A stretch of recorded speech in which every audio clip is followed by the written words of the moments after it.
Dreamy, you're silent. Because you've muted. It would help if I unmuted. Everybody, That we wasn't totally my have fault it together this time. today. We have it together. I did everything right. And you're still fired. Okay.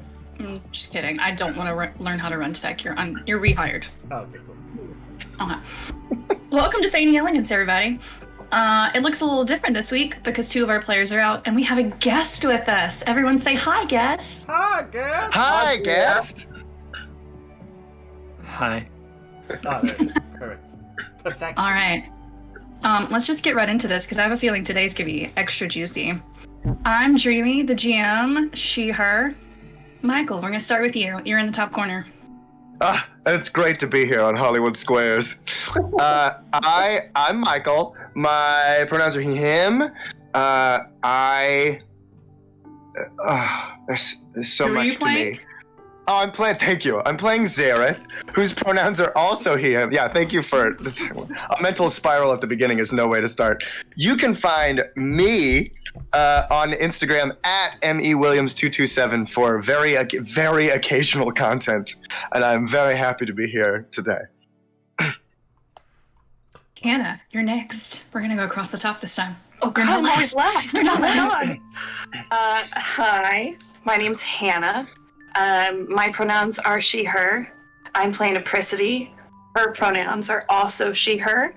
And you can typically find me anywhere under the name Bards of New York on Instagram, TikTok, Twitch, for some more like slow burn romance D&D content and just, figuring out how to make Michael Jackson into a D&D class.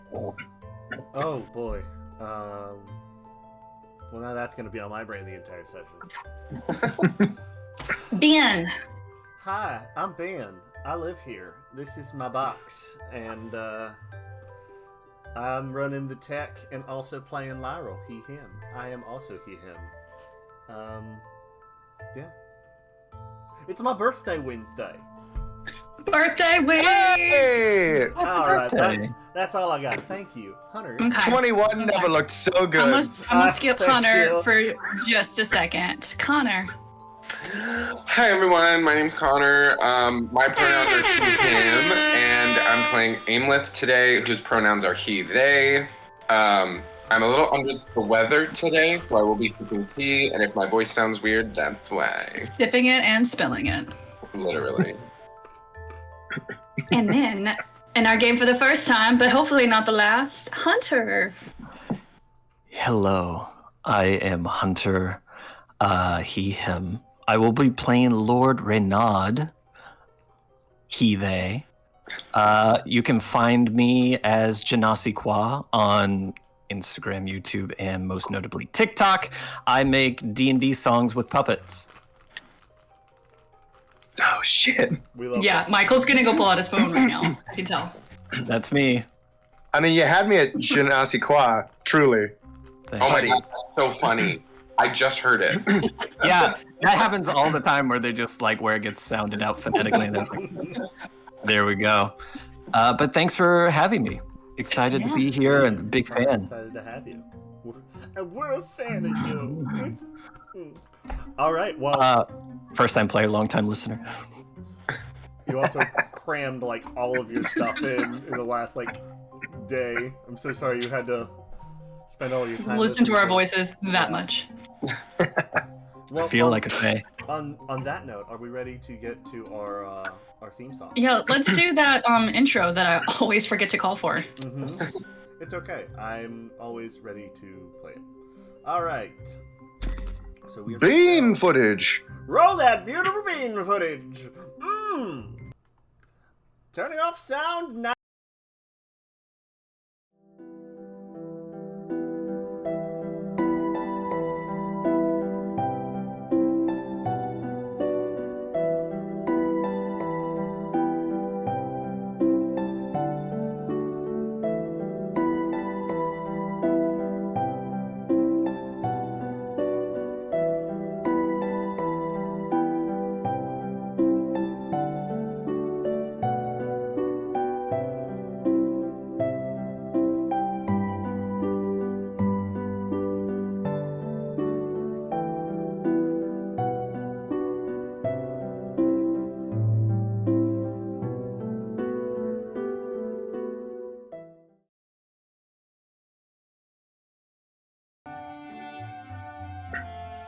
All right, who wants to get right into this rumor phase? Boy. You know what? Oh, I will let Hunter go first. Okay. I kind of want to go first just to see if anybody responds in kind to it. Yeah. Do share. Do share. You do have a notebook. I'm so proud. I'm so proud. So many notes, you don't even know. Okay, so I know that there is a rumor phase, just talking mechanically, and then you can heighten that rumor to be a scandal. Mm-hmm. What I did was a little unorthodox of branching from previous rumors and scandals to then make a little tapestry here. So hopefully this comes across as intended. This is not the first time Queen Mab has been broke and keeps slipping into further debt with someone whom she has had to do unscrupulous favors for, like being involved in the death of a certain Duke of Dawn. Scandaled. Do not pass go. Do not collect $200. Scandaled. I'm gonna steal that. Damn it. Wow. Nice, Brava. nice job. Man, Yeah. coming in Wow. strong. And I just want to say, your mom sucks. Yeah. For a second, And we I can thought say you meant that my real because she's not mom. here. Wherever she may be, she's terrible. It's just Queen a Mab. Okay, the two that were not elevated from last session were Apricity has a drinking problem, and Lilith has a venereal disease.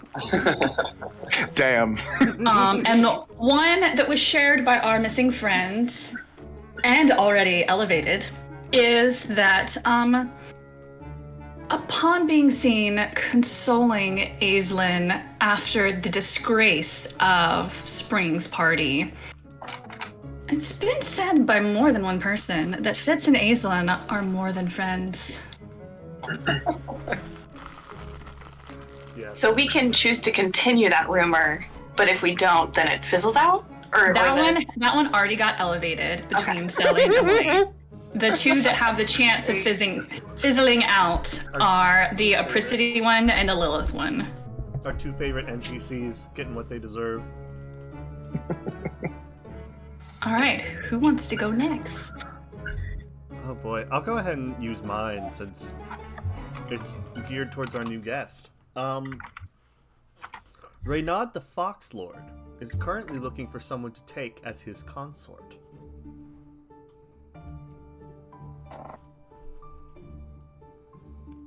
Does the rumor refine what consort means, colloquially? Thank you. Diggle fuck. Okay, great. They Continuously. go. I don't have enough paper for... DTF. More like Reynard the Fuck Lord, am I right? Oh, We not be swiping. he flirty and he dirty. Welcome to this, Hunter. I'm so glad you binged so you knew exactly what you were getting into. That's why I did it.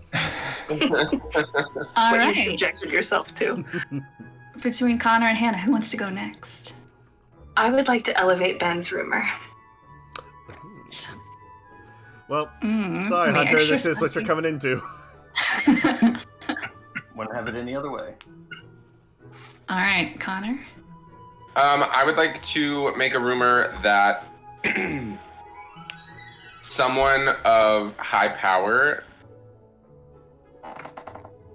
is hiring an assassin in the court to be present in the court.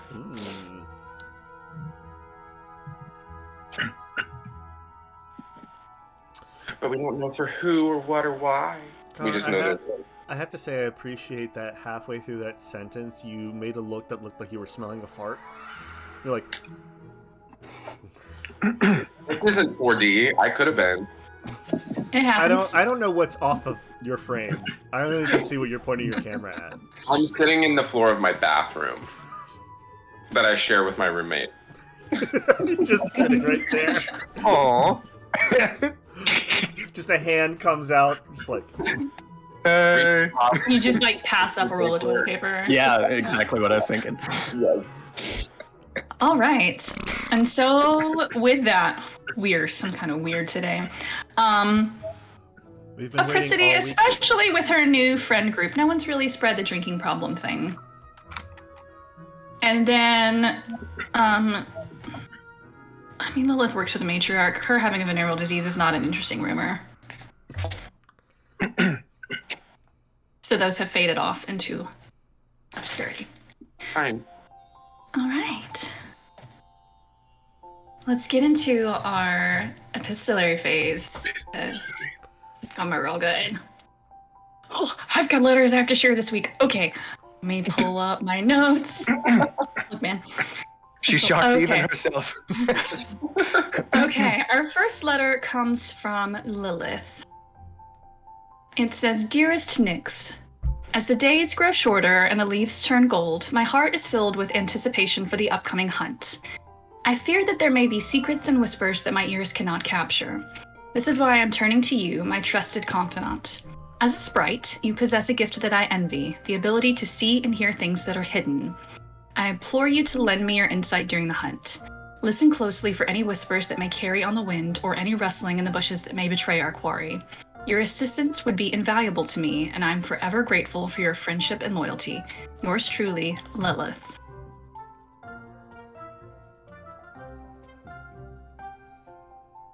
Okay. All right. Our first appearance of our dear Nyx. One of our other connections. And then our other letter from our missing player says, Lady Lilith, I appreciated the time spent in your company at the tea, especially following your kind letter. I would love a chance to get to know you better without the complication of odd potions and odder conversations. Perhaps at the hunt? Lady Irie.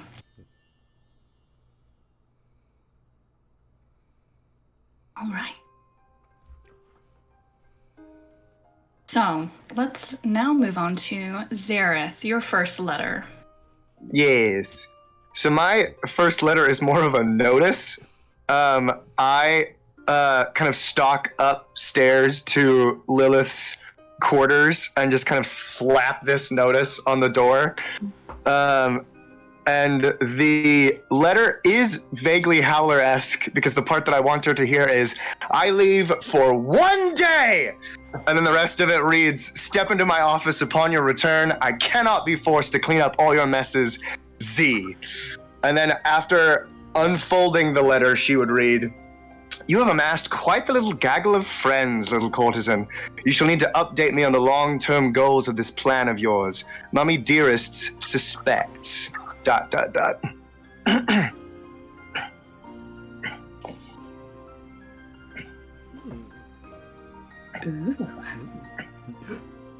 can't wait to Interesting. see how that plays out next session. All right. I need Now- a sound clip of Muffin going, interesting. Apricity, your first letter. Ooh, okay. Apricity is not in her chambers when she's writing this letter. She is hiding in another closet.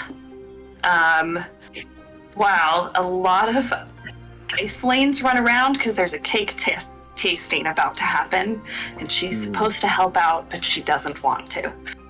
So she's amongst the shelves, and she's got her paper in her hand and a pen, and she's writing. Mother and father, I really must reiterate my objections to this marriage. If you see stars as so beneath you, why go through with this? You've said for centuries, stars is at the bottom of the heap. Please, just don't. As your child, I am begging you to release Anshu and Maeve from this burden. Release us all from it. For both our courts will be made lesser for this untruthful union. Apricity. And she rolls it up, and instead of poof mailing it, she opens the closet door and grabs the first ice slate she sees and puts it in their hand and then shoves them toward her mother and father And and then just shuts the door. It's so chaotic. She's like, what the? and that's when your Iceling and the little shadow figure from Zareth's office meet to get drinks that night. Like, these fucking rich people. I have no idea. Aimlith, if you would like to send your first letter now.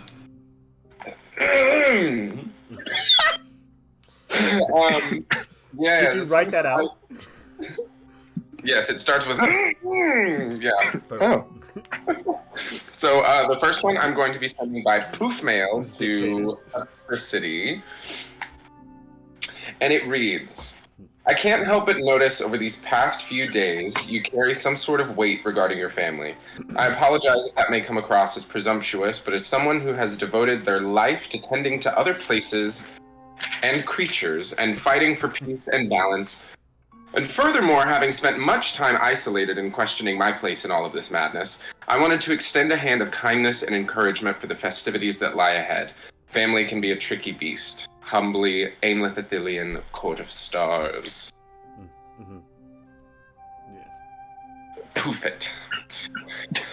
Oh, shit. Christy has just shut the door and then she turns around and it's like, Yeah. I love how, like, inopportune poof mails always are. Mm-hmm. It's always a surprise. It's No one always- ever expects it. And it's always, like, too close to the face. Yeah. Yeah. Always a jump scare. Ready for the second one? Not yet. We've got a couple more things before we get to that particular letter. Fine. Okay. Zareth, your next letter. Yes. I will stalk back down from Lilith's notice, and whatever the name of my shadow attendant is, I'm gonna like kind of give them a glare on the way to my door, and then stop at the door, turn around, go back to them very delicately, and go, "Did you do everything I asked you to do yesterday? Uh-huh. Everything? I think so. See, if I..." Here's the thing. It's been a long day, and if I go into that room and everything's not done that I said, or even mentioned to you in passing, you will hear about it.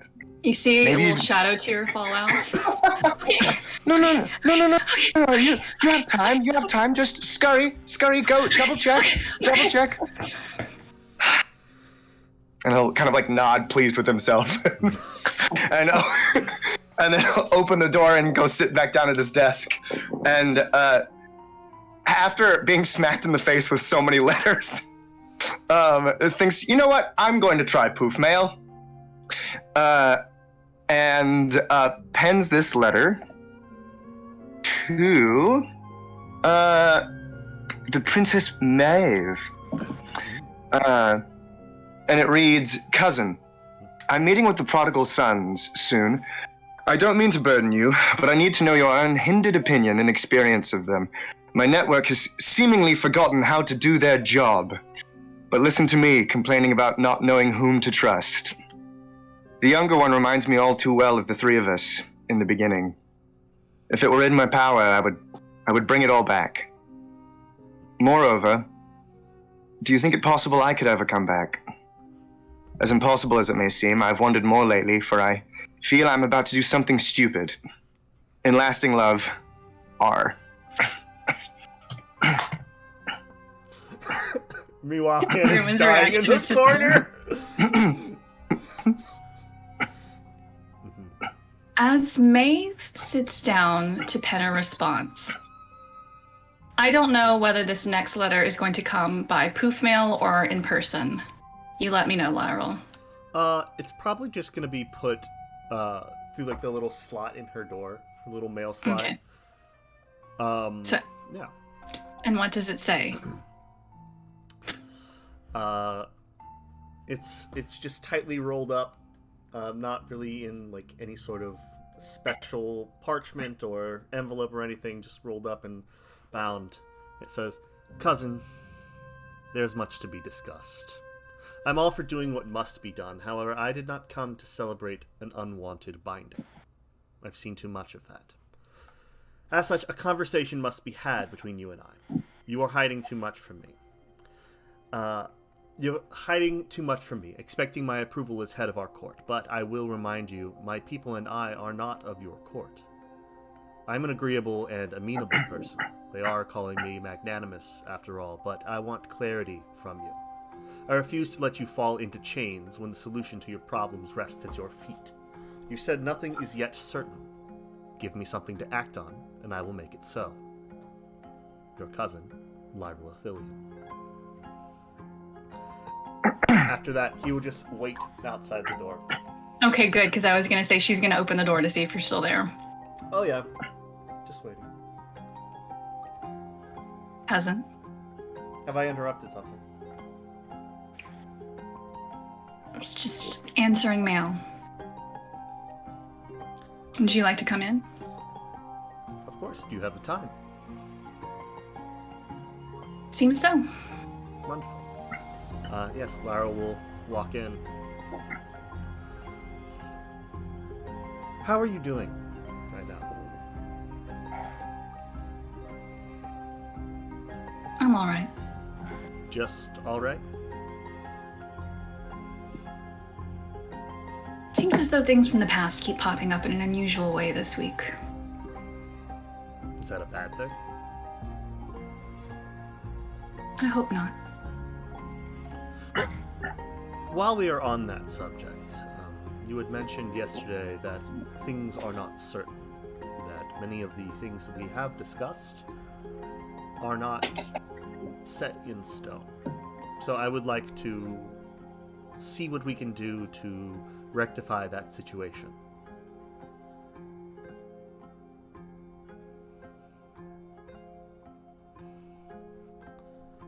I need certainty about my court's future. Understood. You are direct, which is not something that's often found here in the Fey Court. It seems as though you come with a freedom from the mortal plane that we are not able to tap into in the same way. Mm-hmm. It's not your fault. You were born long after, but our court has suffered a lot. And if we're going to keep our court what it is in any capacity, then I've got to secure its future now. We are that dire. And you think that can be done by marrying Anshu? I know you've met Anshu at least once. Oh, I have met Anshu. He is more in love with himself first, his mother second, and anyone else is much further along down the line. I have no inclination that it would be a marriage in any traditional sense other than political. Mm-hmm. But if I can harness some of the power that Winter wields, then that could be enough to keep stars from fading into non-existence. So you put yourself into a subservient situation with no guarantee that he will even let you speak, or even see him, or even have any sort of political inclination for a chance at power. What makes you think I would be subservient to Anshu? I've led stars this long, on my own. And yet you are saying that you need him, as opposed to trying to find a situation where you are not power. required. Yes. You have other venues of power. A man Lyra, like Anshu only wants to... Lyra, I've been at this a long time. You've only just come into the picture. If I had not exhausted all of my options, I wouldn't be here marrying Anshu. And what about Rao? Where's Rao? I know exactly where Rao is. Oh, you do you? I'm going to have lunch with him today.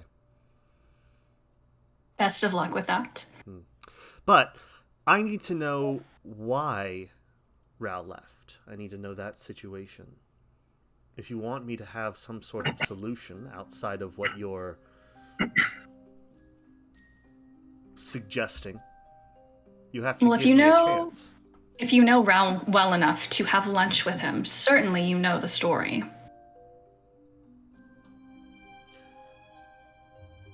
Maeve, I do not want to play the game. I need information.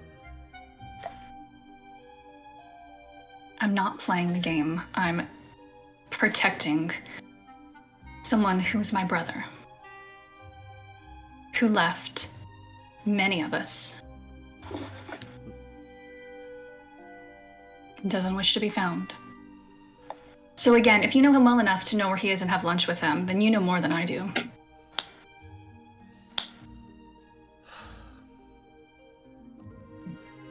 Fine. I would also like to call into question your issues with the own values of your court.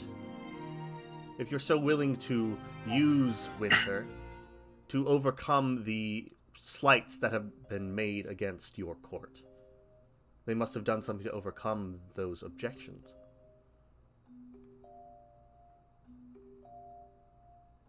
I told you, there are no other options. So then why invite me and my brother back? Do you want the truth, Lyrel? Yes. It's because I'm alone. I lost my cousin who was my brother. I lost who I thought would be my sister. I lost half my family and I was left alone to manage a dying court. There was a chance to bring some family back and I took it. I invited you.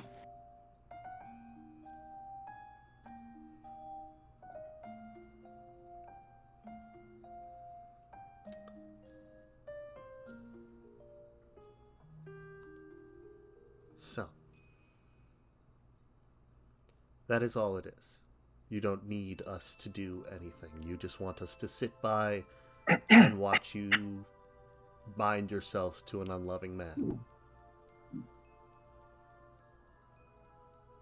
You can think of an option that I have not been able to uncover in these past centuries. Please be my guest. I make no assumption to control what you do. Understood. But I invited you here for family. Understood.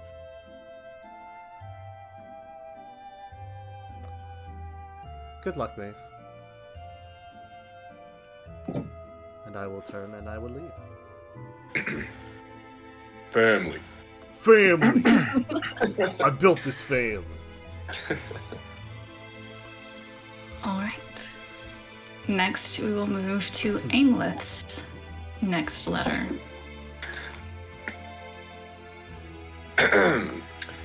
Dear Zareth, my brother and I would love to meet you at the borders of our court. We are enthralled by our time here so far, regardless of some hiccups early on, but are ecstatic to move forward, forging new friendships and connections alike.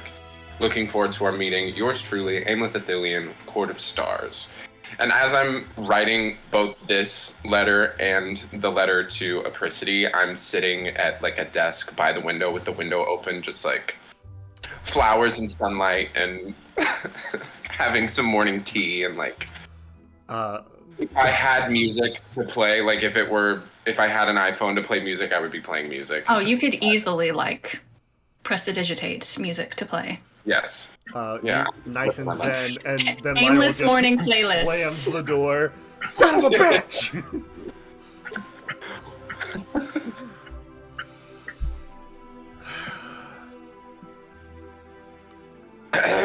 Hi, have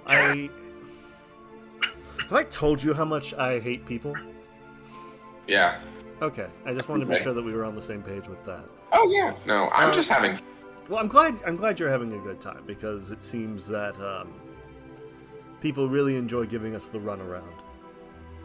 Yeah. But a lot of people here have been really nice too. I feel like that's more of a like bless your heart situation rather than a like we're actually really nice situation. Oh, so you think everybody's fake? Well, yeah, you can't say fake without saying fey at the beginning of it, so Yeah. I definitely see that everybody has ulterior motives, but I don't know. I feel like everybody has everybody has a big heart. Everybody just seems really afraid. Mm-hmm. Well, what? I guess, I haven't really asked you this question. What is it that you want? I mean, you've kind of just been going along with my insanity for the last who never knows how long, but what are you trying to get? I mean, I wanted to help you. That's usually what I do. Mm-hmm. But I'm not mad about it. I'm just having time. I'm having fun, and I thought we were trying to rebuild a house or a court and meet new people and try not to get stabbed in the back. So I'm just having fun with you. I'm having fun with you too. What? I'm just... More and more time we spend with these people, I'm understanding why Alston was the way he was. Murderous psychopath? Yeah. I mean, not that I want to go down that path, but... No. There's definitely some similarities between him and them. Yeah. So, murderous psychopaths. Yeah, pretty much. Okay. Great. I was not picking up on that, so... I mean, have you counted how many times people have mentioned power and what they'll do to get it in just the last few days that we've been here? Mm-hmm. Yeah. It's like... I mean, usually what we talk about, too. Okay, I mean, you're not wrong. What? Well, I'll just suck on my foot while you finish that letter, I guess. Oh. That now fits. No, I just think there's so much that people are holding on to that, things would work out better if they just released. That's what I'm saying. Everybody seems scared. That I really don't trust anyone. Like, I trust you, and that's about it. But everybody else seems like they do want to be kind, but they're terrified of what would happen if they actually were genuine. Mm-hmm. Right. Well, So who are you afraid of? I don't know, but I hope at least at the end of the day we find somebody we can align with. Yeah, I just hope nobody has to die. Me too. Me too. Although, it seems like we are making just as many enemies as friends. Yeah. How's the letter going? It's good. I just finished both of them. Oh, okay. Yeah. I sent them via poof mail, which I love. Perfect. Yeah. I'll work on mine then. Great. All right, Zareth, you now have the chance to respond in person or via letter if you would like to the brothers' request at meeting you per your last letter. Did they specify a time? Yes. 11:45 in the evening prior after pizza. More so like I'm assuming this meeting is going to happen at night. Yes. So like When you can do they see mean- the stars with Yes. the telescope. Yes. correct. So was the letter written with the presumption that it was going to be that evening? Yes. Yes. Then I won't respond. Well, I think we meant it as in like we sent it last night so as to be like, hey, in like the next couple of hours. Bring your camping gear. I see. Yeah. More like hey, this is meant to be happening nowish. Gotcha. I won't respond. I'll just show. Okay. Well, I was waiting for their permission. okay, cool. We'll set up camp regardless. And Is that what we're doing right now? Yeah, take it away. Great. So we're sitting there and we're just like setting up camp, and it's oddly nostalgic and easy for the brothers. Zareth doesn't appear in any like cloud of smoke or sort of like dark theatrics. You see him hiking from the borders of the neighboring court. Like He's got like hiking boots on and like the vest with all the pockets. that backpack can definitely hold a child if it needs Definitely to. just like spent a lot of money at Patagonia. Oh yeah, it's a flex. It's all midnight black gear and like yeah. Ooh. No. He's just trekking. He might have a walking. And we'll just kind of from a far way off call, gentlemen. Just as like a hello instead of saying hello. Zareth, welcome. Hi. You've set up the gift. Have you taken a chance? Not yet. We were hoping that you would be able to point us towards something of interest. Certainly. You're generally in the right direction. He'll kind of like look up for a second and then take a peek through the telescope and then look up for a second and then peek through the telescope again. He goes, I'm terribly sorry. I don't know what constellations you know. What constellations did you see in the mortal plane? Cassiopeia. I'm gonna be honest. What was it? I did not look at many constellations in the mortal plane, but You had the Morning Star, yes? yes, Mhm. yes, The North Star. yes. Yeah. He'll kind of tilt it slightly up. And then we'll take like a ceremonious like step away and kind of flourish for one of you guys to look. Name with? Yeah. I'm gonna look at that star. Wow, look at that shit. So, Zareth, how do you know so much about stars? I didn't think the Court of Night was really known for stargazing. A twinge of a smile will kind of perk over his right lip and go, well, my father was friends with the Wayfinders. Do you know about the Wayfinders? I'm sorry, I don't. I have the unfortunate benefit of being at least 600 years older than both of you, so I'll explain. The Wayfinders were a sect of the Stars Court that were responsible for navigating and charting the heavens. And my father was best close friends with the captain of the Wayfinders and would have retreats that he passed on to his children. So you're right, it's not common. But everyone needs a hobby, and when you do what I do for a living, you need a very good hobby. And this is a very good hobby. Yes, so what do you do for a living? I've had correspondence with the matriarch, and she told me to contact you. So I would. What exactly? She did. What exactly do you do? This is a wonderful time to apologize for my coworkers who don't know that the entire business that we deal in is secrets. Mm-hmm. Secrets are my work.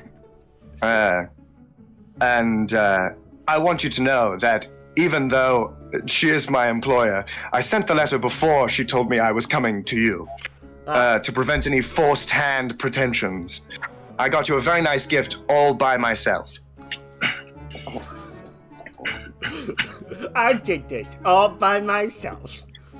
And I will say, I do not mean to flex, but this is a very expensive telescope, and you can keep it. I just want you to know it was very expensive. Well, we very much appreciate that. Now, He'll point out. Sorry, I'll retro do something. He'll point out that there's an insignia on the top of the telescope next to the lens that is like an eye and a bevy of stars to kind of signify the guild or the Wayfinders right. clan. Yeah. That's very, very kind of you. You'd mentioned in your letter though that you were afraid of the dark. Does that not get complicated with this It definitely does. hobby? I do. I have. Well, the stars luckily help. and I do most of this from the comfort of my observatory. I don't mean to. I've got an even bigger and better one in my room. All that to say, I've not had a sleepover in a long time. But if you gentlemen are interested, you'll have to let me know. It's quite romantic. A lone man in his observatory looking at the stars. Sounds You can great. understand what. Yeah, I'm in it. He'll kind of like he'll. You'll get a laugh out of him, Aimleth. You'll get a laugh out of him, and it has its pluses and minuses. The pluses are I have a special thing for myself, and the minus is people don't want to talk to me. So it's a really lovely, perpetuating sort of process. But it means that I have something that's mine. That's very interesting. Is there any particular constellation you like to look at? Let me say, I love that you Uno reversed me. Yes, actually. Do you know this is a mortal plane story of treasure being able to be found at the end of a rainbow. Yes, but I don't really know how that has to do with constellations. And he'll move the telescope to the right a bit and adjust the top lens. Mm-hmm. And say there's a galaxy far off from ours that houses every color like a rainbow, and each stripe is littered with stars. Mm-hmm. My father used to tell me there were sailors who wanted to get to the end of that galaxy and unearth a treasure that would fund any campaign, buy any mansion, and best any dragon's hoard. Mm-hmm. That's my favorite. Your father was a very knowledgeable man. He's very smart, much smarter than me. Now, see, I've always been very partial to the moon myself. Is that so? Yes, although I do find it very interesting that my view of the moon gets a little bit obscured during the winter months. Have you found that? I have known the clouds of winter to obscure many things, yes. Mm-hmm. Do you think that your view of the sky and the stars is sometimes clouded by winter? Oh. And he'll give another kind of twinge of the right lip and go. An excellent and if I read you correctly, perhaps a bit of a personal question. Perhaps. It does not. It does not. Has it The always stars- been that way? It has. The stars, regardless of whether you belong to the court or no, are always a reminder that there is refuge elsewhere, and that even if you feel alone, you are not. So it's why it's a boring hobby, because you just sit and stare at things, but it does the job. Is that why you left the court? And he'll kind of finally break into a smile and go, You gathered my clue, did you? Well, you could say. You're really the only person I would figure in the court of night to, one, be afraid of the dark, and two, be interested in the stars. Additionally, all of your interest in, well, us and our good friend Apricity. You have an interest in finding Rao, then? You could say that, yes. And I do. What interest do you have in finding Rao? Well, I would love to have a conversation with him more open than we are currently having right now. I'm afraid that might be a bit difficult. He does not wish to be found. And I have a knack you for assume I finding know- people who do not want to be found. And what gives you the gift? Lots of hard work. And a very good nose. Do you think we're very much alike, you and I, Lyril? I could see some resemblance. I'd hoped you would. Aimleth, do you think I resemble your brother? No. Why do you say that? I believe you have similar qualities, but I trust one and not the other. And you are wise to do so, though you do remind me of him. Ra was a man who had undaunted hope for the future. And while knowing what everything was as it was, never quite gave up. It's his telescope. I knew him. I had the benefit of knowing... I thought you said that this was a gift from your father. It was. It's passed on to me. Then, do I have the honor of speaking to Rao or to Zareth still? I'm afraid you're speaking to Zareth at the moment. Well, at the moment. Yes. Mhm. Would you like to speak to someone else? I can get someone else for you. No. I think we've been dancing around enough. You don't enjoy dancing? I'm terrible. Is that our at primary it. difference? I'll have to teach you sometime. I'm a bit of I'm more of a singer myself. Is that so? You'll have to show us something at the ball. Perhaps.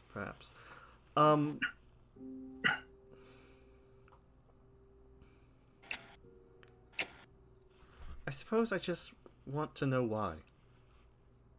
Why it happened. Why you are where you are.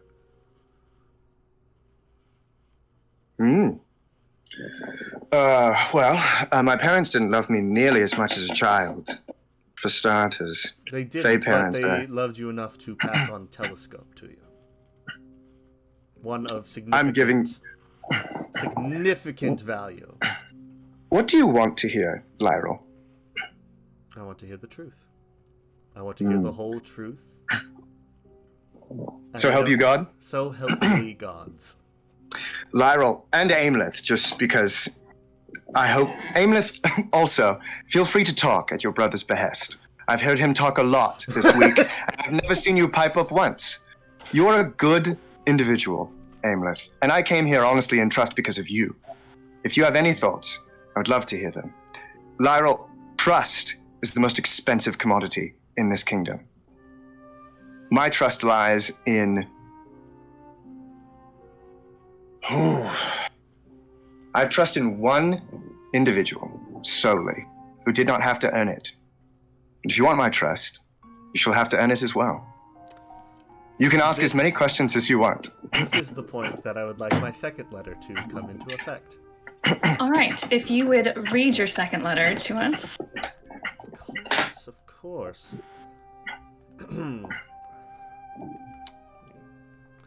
This letter is to Apricity. It says, Friend, I am up to mischief again. If you would be so kind as to join me to witness the fruits of my labor, I would be sure the experience will be revealing, to say the least. You will find my brother and I at the border of the Court of Stars, precisely at insert time here. The time is now. Do not be late. Can you poof mail that one? I poof mail that one.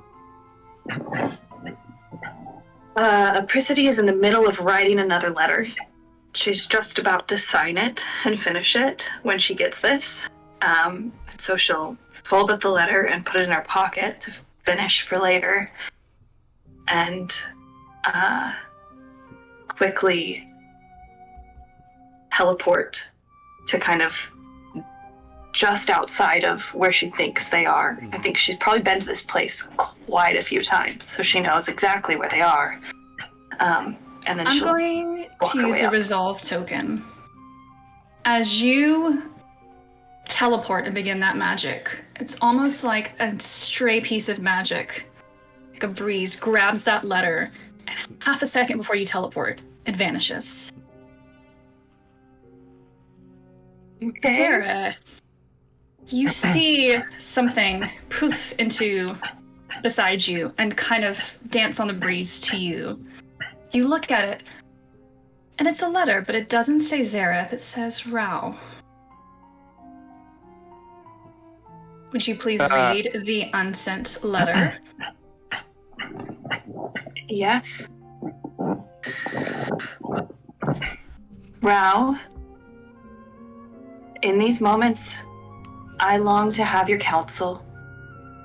If you were still here, this problem might not exist. But who's to say a worse problem wouldn't arise? I'm sure you remember how that sort of thing goes here. Or have you managed to forget? How I wish I could too.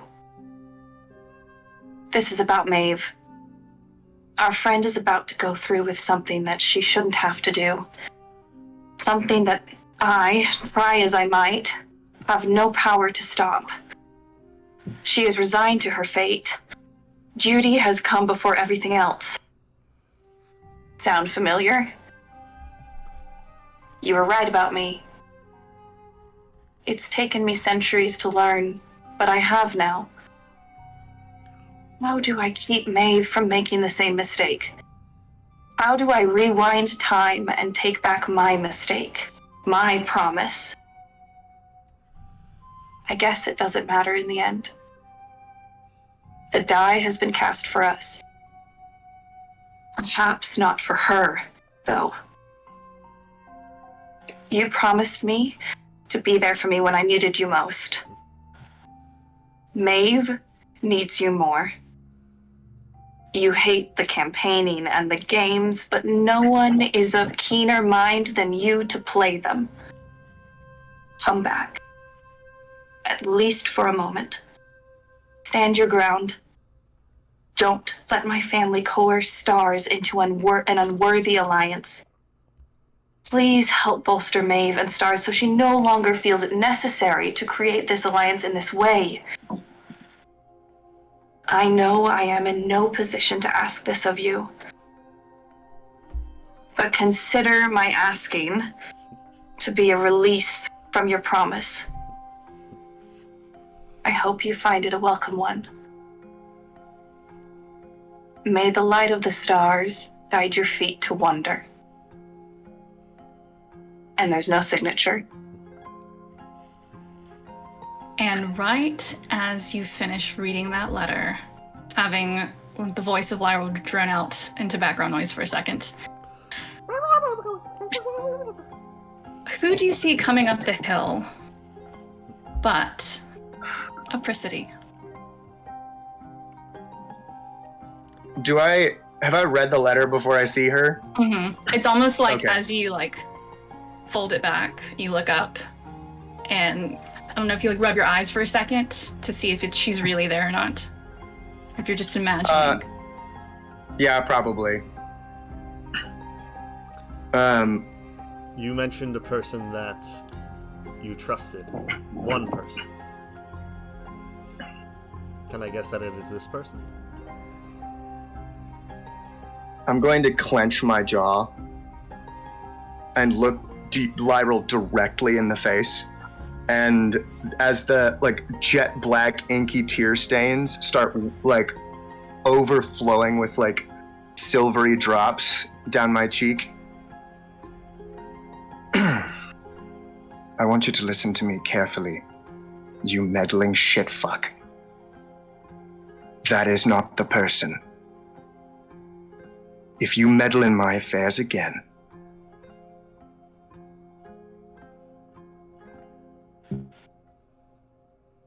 I'm going to just pause for a moment.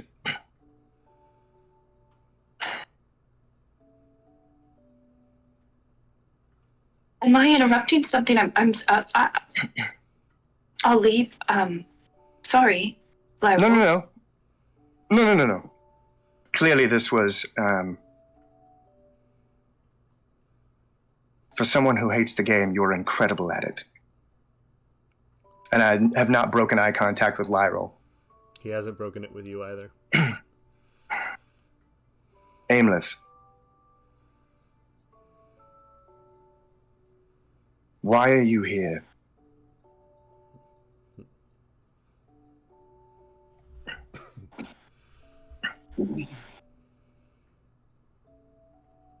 to help because I was called upon.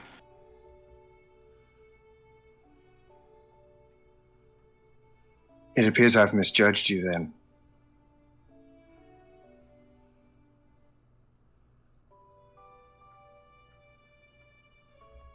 And he'll turn to Apricity and kind of hold up the unsent letter. And you recognize the silvery tears kind of overlapping the black ones. My truth apparently is not mine to tell. And we'll walk off and go home.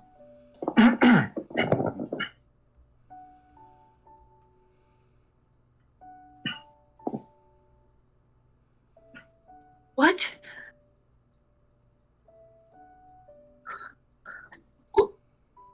Well, I'm sorry, what? You asked where Ral was. Don't, please. Do not say another word.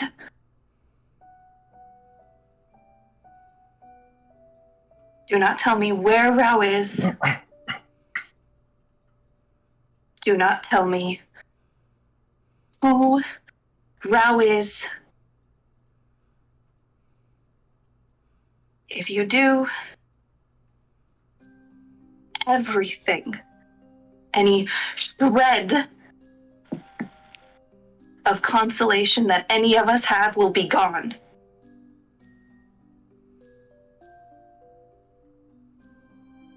You come here with so very little information and decide to play with people's lives. Is that not fair? Is that not what this whole stupid game is about? It is not a game to me. It is clearly not a game to Zareth. It is clearly not a game to Maeve.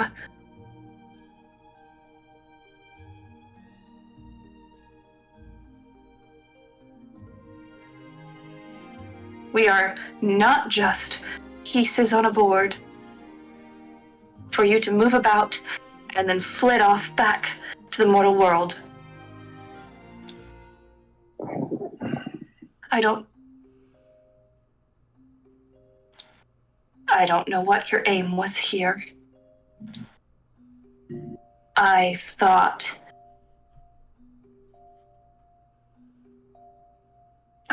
perhaps I could trust you both. After centuries of not trusting anyone. Clearly, my judgment is still off.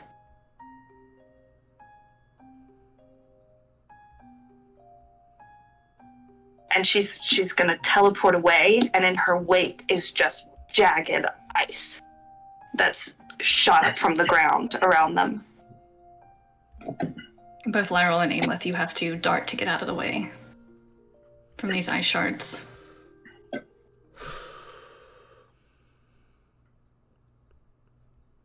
Well, brother, I love you.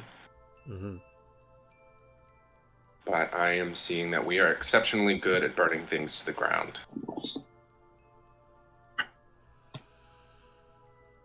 Seems that way.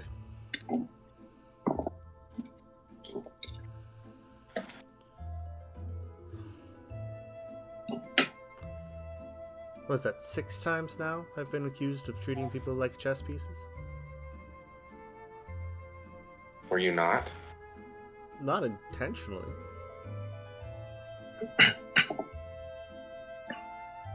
Everything we do is so orchestrated.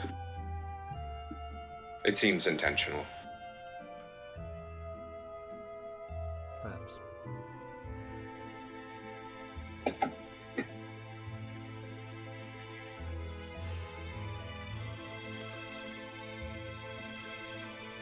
Perhaps. Lyra will just wander off into the woods for a bit. Apricity and Zareth, would either of you like to have a scene before we close out this evening and prepare for the hunt?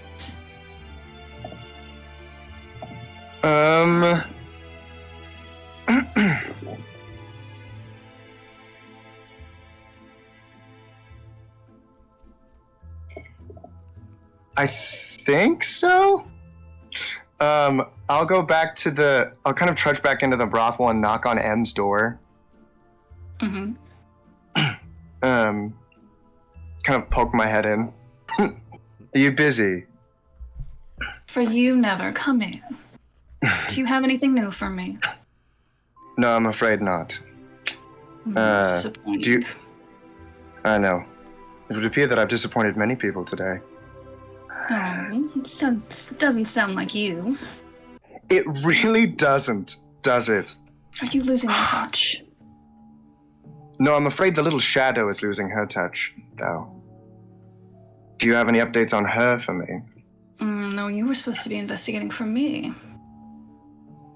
I'll double back then. The younger one is pure. We don't need to touch him. And the older one, if we do touch him, will rightfully try to burn us to the ground. And I believe he could do it. But if I learn more, I'll let you know. We'll keep a close eye on the older one. Maybe point someone fun in the younger one's way. Pure is so boring. It is, Maybe we isn't can it? corrupt him a little bit. I think he'll have a hard time, but I'll see what I It can makes do. trying all the more fun. That's true. That is true. Good night, Mom. Good night.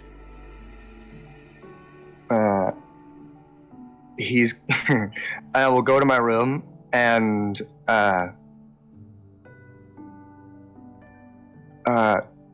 guess the attendant out my door's name is Roger. Thank you for that, Hunter. I'm gonna kind of stride up to my room, and as Roger kind of like preemptively flinches before I get to the door, I'm gonna go, Rog,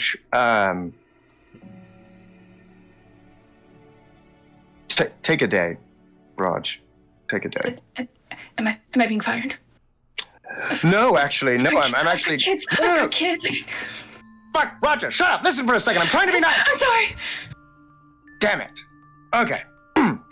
You, no strings attached, may have my room for the evening. No one's gonna. It's not gonna be in trouble. Not gonna be any concern. No worries. Just go sleep in my bed, because I protect it. There's your job. If it makes it easier to compartmentalize with a job, protect the room at all costs, and then I'll give you the secret knocking shit, and I'll come back. Yeah. Can I count on you? Yeah. Okay. Go. Stop looking at me. Go to my room. And right as Roger gets inside, he's gonna plot his own letter. Hey, babe, get a babysitter. Come right away. Poof. There will be no sex having in my room, Roger. Oh, never mind. Cancel the babysitter. And I'll take Roger's post, and kind of bar the hall to my room in inky black, and just sob.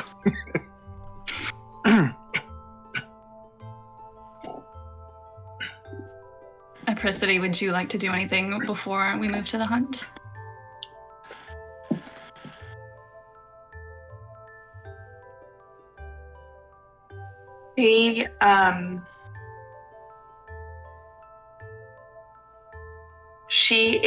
It's like her brain is buzzing.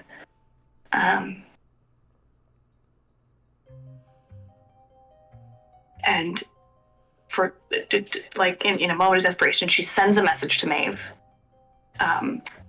She doesn't write it. She just Almost like a sending spell.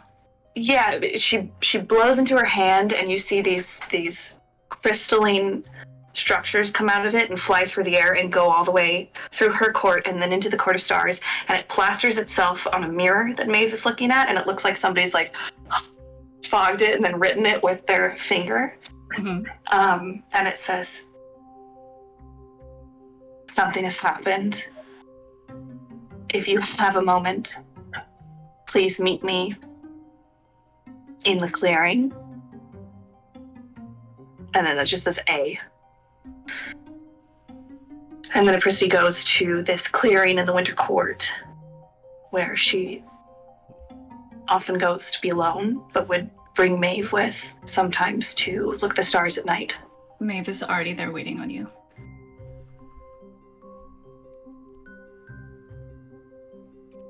What happened?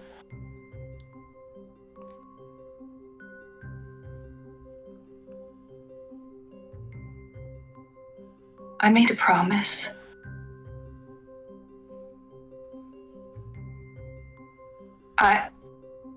I was forced to make one.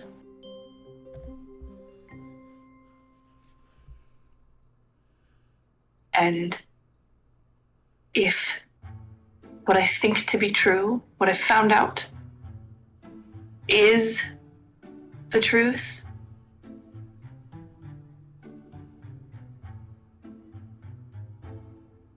then that encouragement you gave me to fall into something that brings me joy won't happen.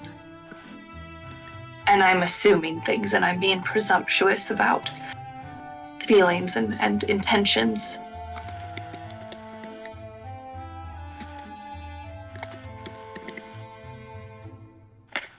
I don't know how to get out of this promise, Maeve, and it's a big reason why I lost you and him. She is going to pull you into her arms in a way that you've not been held since all of that happened centuries ago.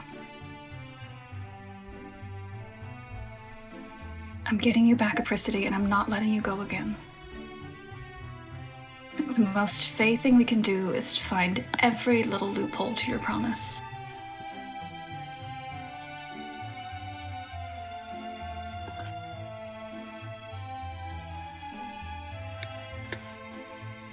I don't know what to do. I don't know what to say. I don't know.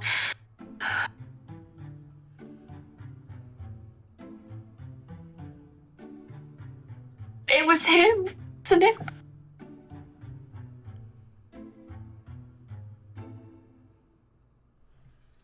How long has he been there under my nose?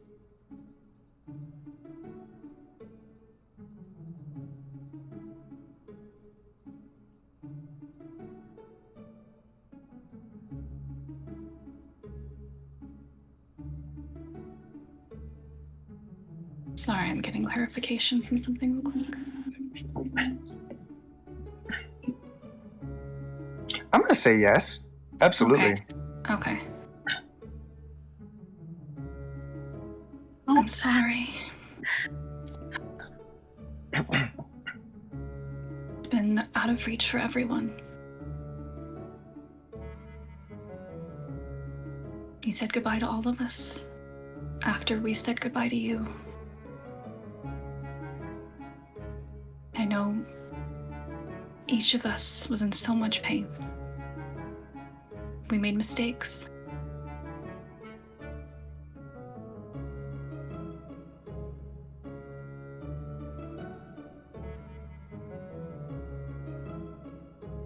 Maeve, I'll just bring him more pain. No. Not losing my sister again. Not when I've just got you back.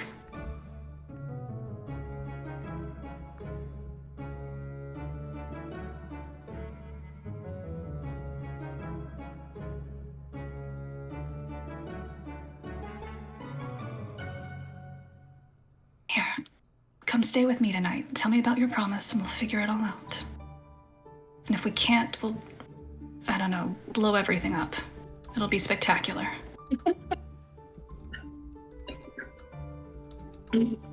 Court of Stars will have quite a reputation for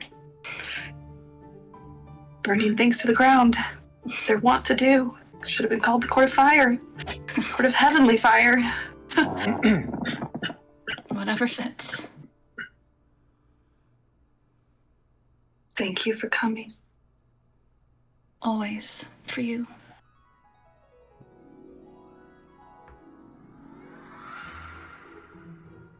She'll go with Maeve.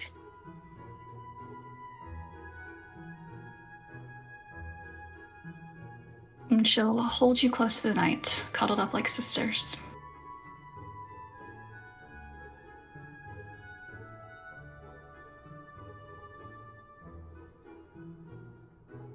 And with that, we are going to take an early break before we move into our hunt. Alright.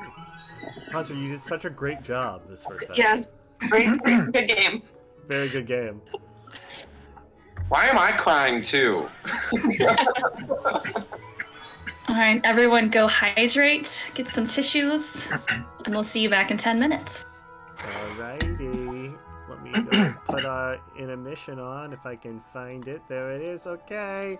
See you in 10 minutes, everybody.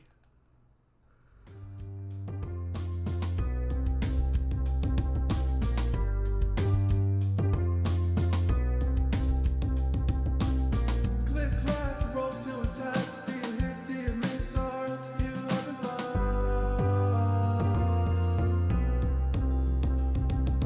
Roll that D22, perception check, are you alone?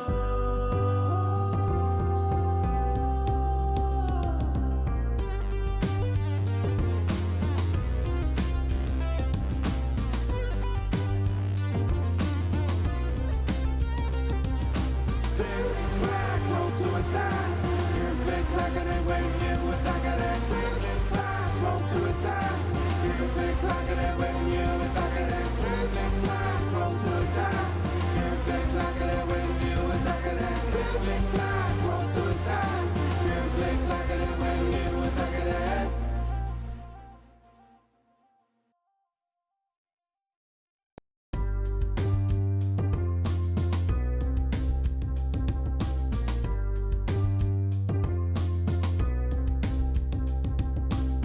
click, clack, roll to attack. Do you hit, do you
Black, roll to attack. You click like and when you attack it. Black, roll to attack. You click like and when you attack it. Black, roll to attack. You click like and when you attack it. Black, roll to attack. You click like and when you attack it.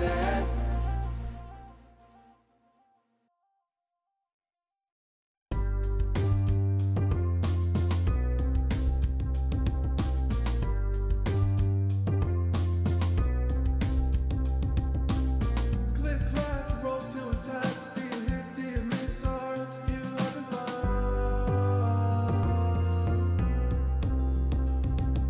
Roll that D22, perception check, are you alone?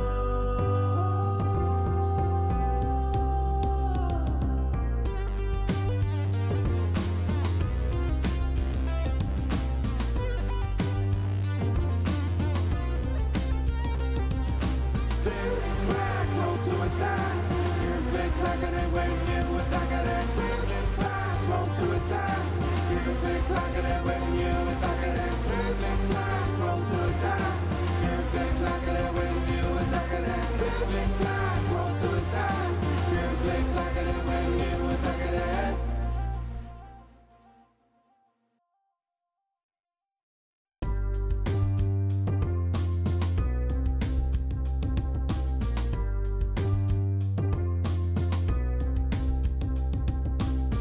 Click, clack, roll to attack. Do you hit, do you miss, are you having fun?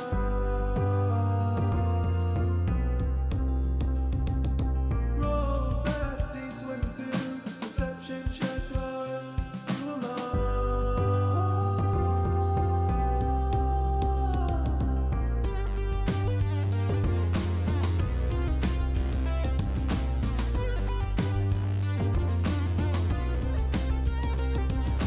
Black, roll to attack. You click like and when you attack it. Black, roll to attack. You click like and when you attack it. Black, roll to attack. You click like and when you attack it. Black, roll to attack. You click like and when you attack it.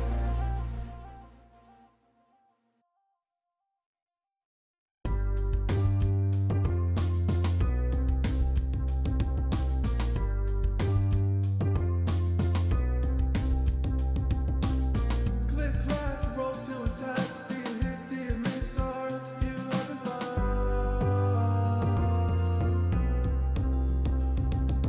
Roll that D22, perception check, are you alone?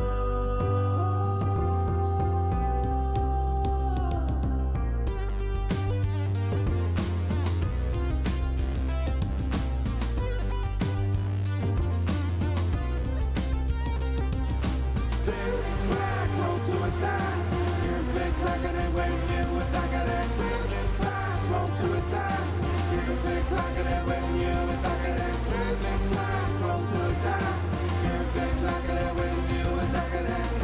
Black, roll to attack. You click like and when you attack it.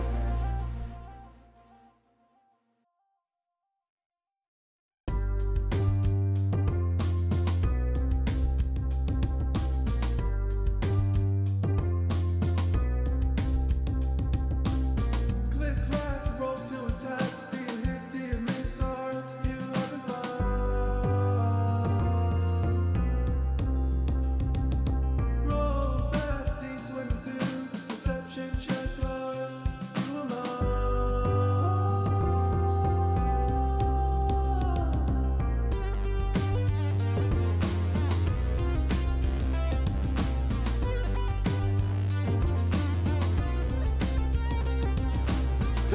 Black, roll to attack. You click like and when you attack it. Black, roll to attack. You click like and when you attack it. Black, roll to attack. You click like and when you attack it. Black, roll to attack. You click like and when you attack it.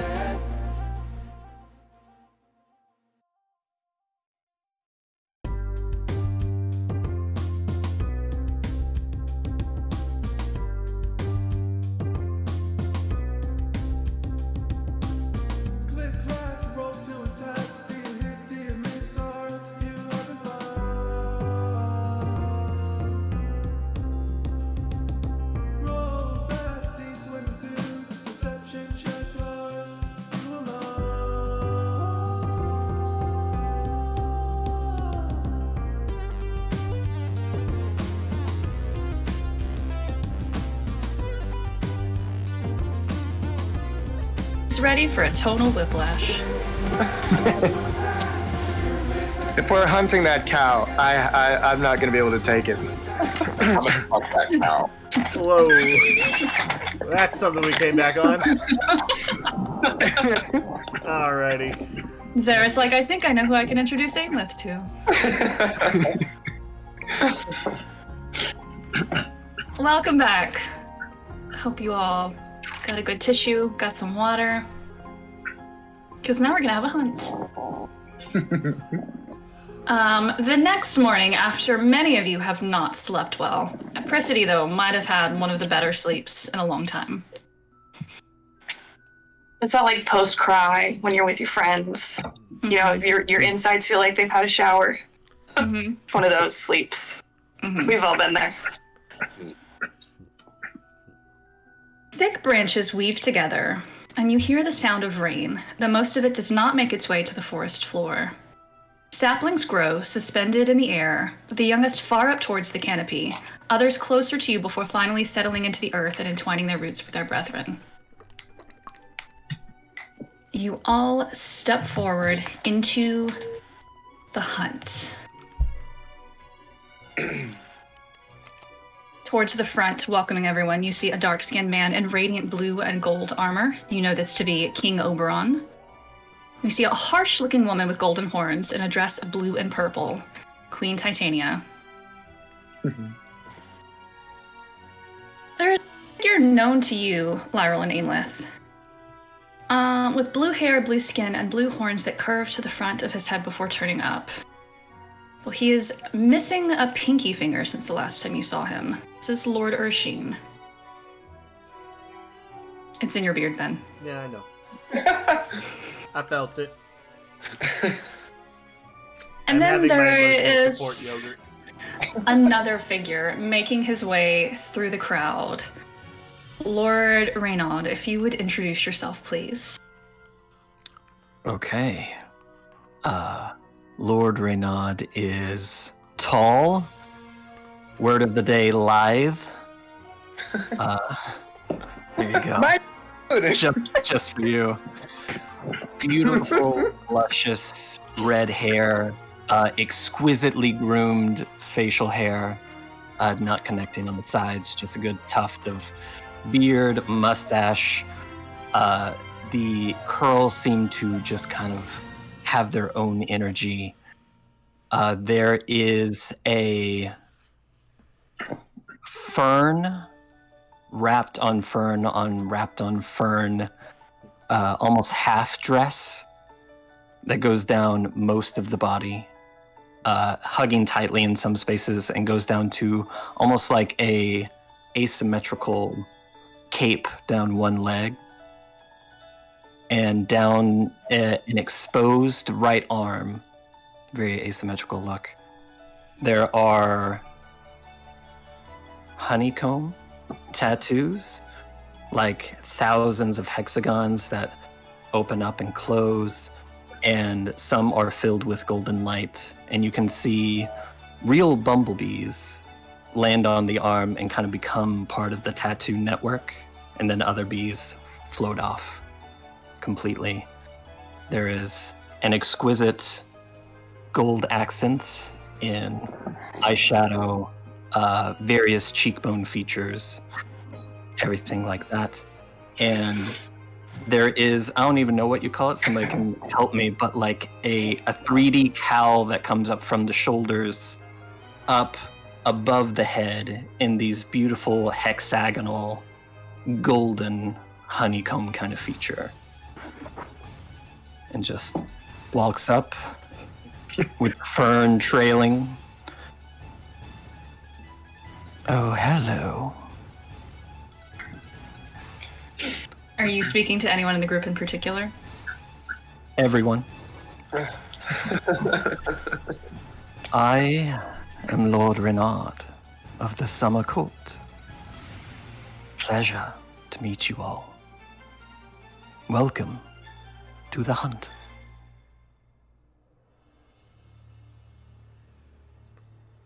Thank you.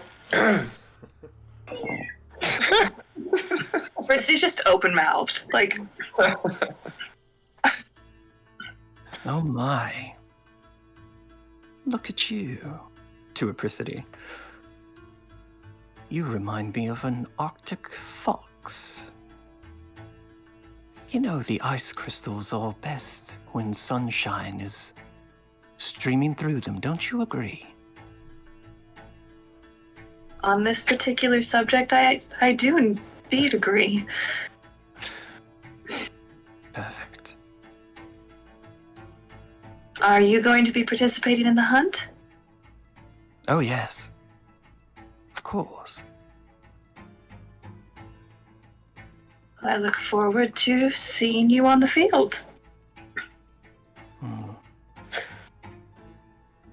I'm going to kind of walk past. I don't know how everybody's lined up, but I'm just going to assume like this horizontal kind of line. Everybody's ready.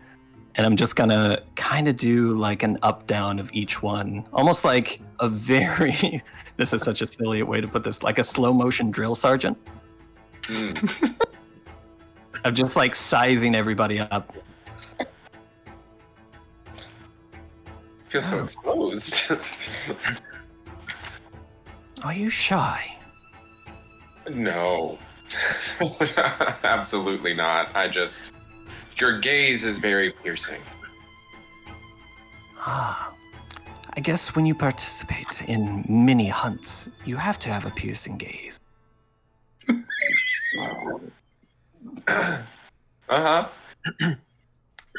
I agree. I agree. Nice to meet you. Very nice to meet you. I'll extend a hand. And I'll take it and I'll kiss it. Definitely not shy. Good. Yeah. And who might you be, silver-eyed one? I do like the black aesthetic.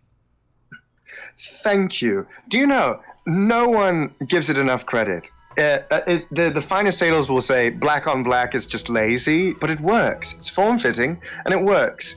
A fine tasteman. And I during the up-down, I'm definitely like keeping eye contact about where you're looking as you're going.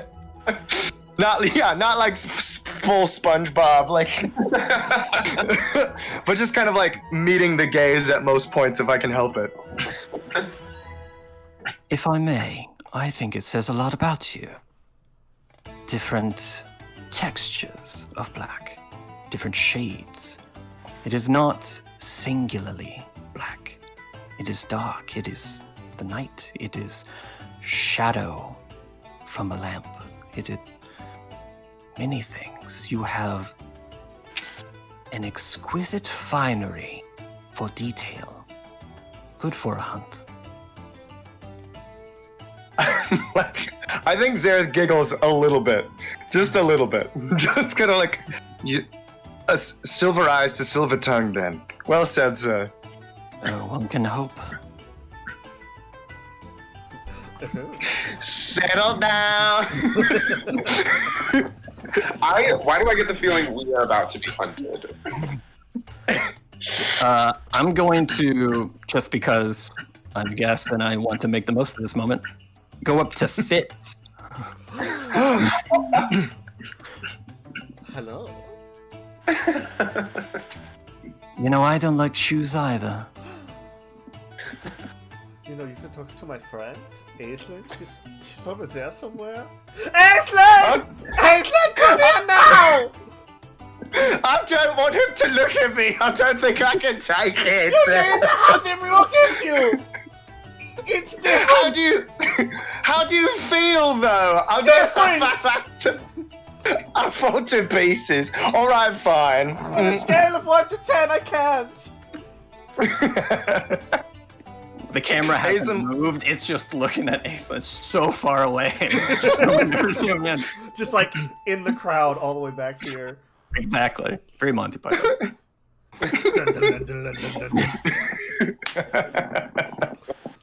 Oh yeah, Aislinn's there like swimwear, for sure. After like not but a few seconds. This is my friend Aislinn. She is kind of a big deal. Someone walks by you and goes, he said friend. Are you sure? I will not be your toes! Hi. Well, it definitely seems there is a problem afoot, but I can't put my finger on why. What? It's kind of- What's he? What's he Did you get talking that bag about, of- Fitz? Well, there's nothing going on. Unless you see something that there's going on, then maybe there's going on. Why are you looking at me? Fitz is just like handful of toes just into their mouth. Stop! You know what? I will take that order, thank you. I think I And picked I'll- it up. I'll walk back, like walk a couple steps and then look back and just see all the snacks and go, just do like a little shimmy, like whatever works for them kind of thing, like good for them. Can't judge. We have to have him over. We will have him over. We shall have some and- finger foods ready. I will give one last kind of look to everybody and then stand beside the king, the queen, and the lord. Lyra's just staring daggers at Urshin. And he is staring daggers right back at you. He looks at me, and I look at him. King Oberon. Those of you who are very perceptive, Zareth, but Zareth, you already know this because they are frequent customers, though separate to the matriarch. Not all is well in the Court of Summer. Between It the king never and is, queen. babe. They have their own reality show. It's awesome. Yes, everyone tunes in every Sunday night in the Fae Court. King Oberon welcomes you all to the hunt and pulls something out of a pocket. This, my friends, is what you are fighting for today. Whoever wins the hunt will receive one adder stone. It looks like an ordinary river stone with a hole through it. But I think most of you would know what an adder stone is. If you look through the hole in the stone, it reveals a Fae's true form. He snaps his fingers and it disappears. I wish you all the best of luck as you hunt your quarry. He will turn to Lord Renaud, kind of run a finger down his cheek and go, "Quarry, if you would be so kind." Absolutely, Your Majesty. I will essentially, like, if you've ever seen, like, on a runway where there's, like, one clasp that just pretty much undoes the entire look, we'll grab, like, a big fern leaf and throw it off into barely anything on. And where you see the hexagonal tattoo Yeah. just kind of continue like an ecosystem all over the body, with the honeycomb just kind of falling down with a thud. And fur starts to come through the hair follicles, bright orange everywhere. Snout kind of lengthens, ears perk up, hair gets shades of white on the side as you see Lord Renaud turn into what could be described as the werefox. What does it say? What does the werefox say? How dare you? And I will. Ooh, no, go ahead. No, I was gonna say with that, the hunt begins. I will give a wink, and you will see the sunlight streaming through, refracts all over the body, and he is gone in a puff.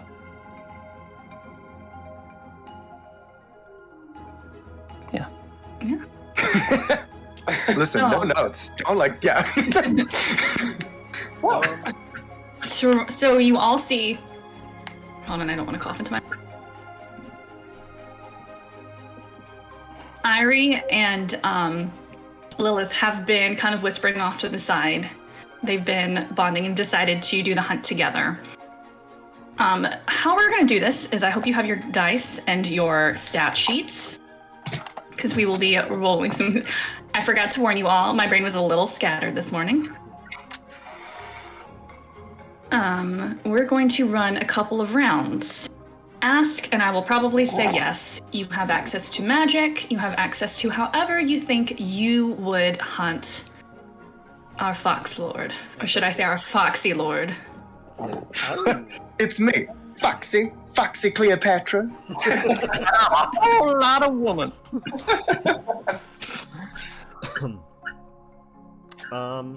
Cool. Can I go ahead and start? Actually, everyone roll a d20. Let's do an initiative to this. Oh. We're gonna mix it up and make it real interesting. I'm just making up the mechanics as we go along. Let's be real. Oh, shit, that was horrible. Just a straight d20, no modifiers. Oh yes. Hold on, let me write down everyone's name. What did Lord Renaud get? 8. My lucky number. What did Lyril get? A natural 20. Oh. Wait, was it on the d20 I gave you? Yes. It's the birthday d20. What's the birthday D20? Alright, what did Aimlith get? 5. What did Apricity get? 5. She also got an 8, and I feel like guest rules. You should go before me, Lord Renaud.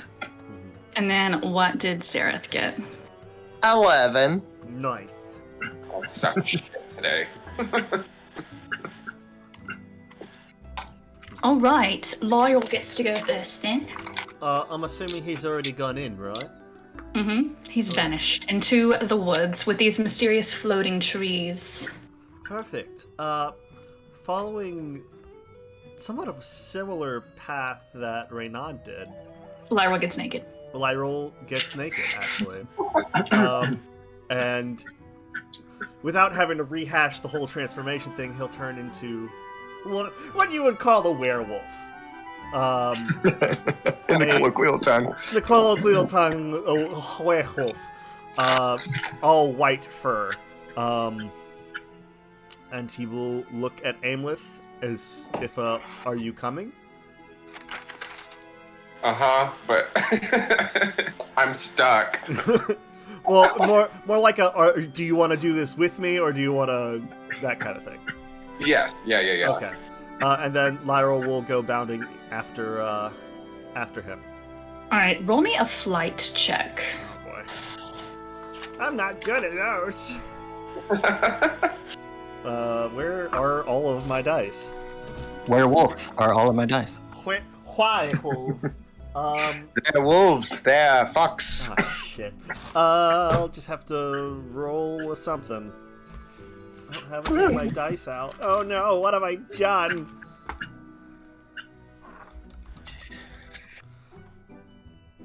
I'm gonna roll a d4. That's a 2! Okay. I'm gonna make a note of that. Okay. Next is Zareth. What's Zareth doing? How big is the space in which we are working? This is like a full woods. Like Hunger Games Ooh. area. Mhm. Like, I'm gonna say he's going to shadow summon a couple of crossbows. And he won't dual wield just yet. We need to build up in the ramp up of badass. He's gonna take one, 7 and then crossbows. yeah, yeah. No, don't I look cool yet? We'll start marking trees with bolts, and underneath those bolts lay kind of like illusory shadow pit traps. Mm-hmm. And not necessarily in a rhyme or reason, but we'll start like spacing them out through the woods. Okay, make me a fight roll. We're not really working with DCs here, more just like what the number is and kind of how everyone fits together with how things go. Playing real loosey-goosey here. 4. Okay. Next is Lord Renaud. What are you doing once you get into the woods? I have a quick question. Mm-hmm. Are Lilith and Irie participating in this? They are, but by nature of not being here, they will not be winning. So they're more in it for the fun bonding time. Cool. Fitz and Hazel are still lost in the maze, forgetting completely that there was a hunt going on today. It's so hot! Why are we not seeing him into corn? I heard they were making out in the maze. I've thought about this. I have a very interesting kind of set of ideas. And the first one is very foundational, especially to being a little meta here, the mechanics of this particular game. So I want to, as I'm going real fast through these woods, throwing behind me very beautiful seeds that immediately kind of get absorbed by the soil and sprout a flower that looks kind of like, oh, this has been in quite a few movies, but we'll say like a talking flower. So the petals kind of form very, I was gonna say loose lips, but that sounds terrible. Just kind of It's a forest full of Audrey too. Yeah. Right. And they are all seemingly pointing back the direction I came. So I think that's a fair enough turn of throwing these around and making good distance. Okay. And I'll tell you, you'll let me know if anybody gets in the proximity of these flowers. But for right now, they are not doing much. Okay. Thanks. I'll keep that in mind for next round. Oh, it's Thanks, gonna be man. good. It's gonna be good. Thank you so Okay. much. Apricity. So this is the one event that Apricity actually cares about. She loves a hunt. So she's in not her full armor, but she has this armor pieces that look like snowflakes that have come off her shoulders, and there's a few on her legs. And she sees everyone take off before her, and realizing she's the last one to go, she's going to turn into a wintry fog, and she's going to ice the ground, and she's going to travel as a fog through the trees. That's cool. What am I gonna make you roll? Let's figure this out. Gaseous form roll. Flight? Let's get it. Yeah, let's do flight. Okay. I hope she didn't miss her chance. It's great you're here. It's my D10. Oh, there it is. Okay. Oh, shoot. Okay. Well, that was a 3, so. Not the worst. And Not the then Aimleth. I think just like being mesmerized by how cool everyone is, since like everybody's just been playing like all prim and proper this whole time, and then seeing everybody kind of leap into action, I'm a little distracted. And so that's why I end You're up still thinking about what Raynon said to you. right, because usually I'm really good at this kind of thing, so I'm like a little stunned, and then I want to like do like a High School Musical jump in the air and like spin and go fuck yeah, and then turn into a dire wolf and take off the spiral.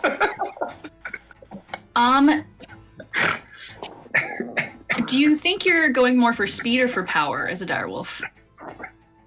I'll let you argue whether you want to use brawn or flight for this role. I think for this one I want to do flight because You want to catch up. my intention is to catch up. Yeah. All I'm right, gonna be make me a flight roll then. Okay. Which is And the great thing about this dice system is you can always try to argue a certain role for me, And depending on how good your argument is, I will say yay or nay. Got it. Yeah, so this is my worst one, so I'm going to roll a d4. And it's a 3. Not the worst. Okay. So, with that, everyone takes off into the woods as a werewolf, a direwolf, setting traps, a icy mist, a sexy fox. And then we move to our second round. All right, Laryl, what you got for round 2? So, I want to try... I'm going to argue this as brains. Okay. I want to try to run Renaud into a position where I am out of sight of both him and the other people following for a short amount of time. And then I would like to create an illusion that Lyral is still chasing after the fox. And then dip out and go somewhere else. Okay, this one is going to set a DC, but depending on how much you go over, it will add points, because I think I'm going to wind up adding points to a total throughout the rounds. Mm-hmm. So this will be a DC 5. Okay. And you're also going to, after you make your roll, you're going to run into the first of the flowers. Okay. That's fine.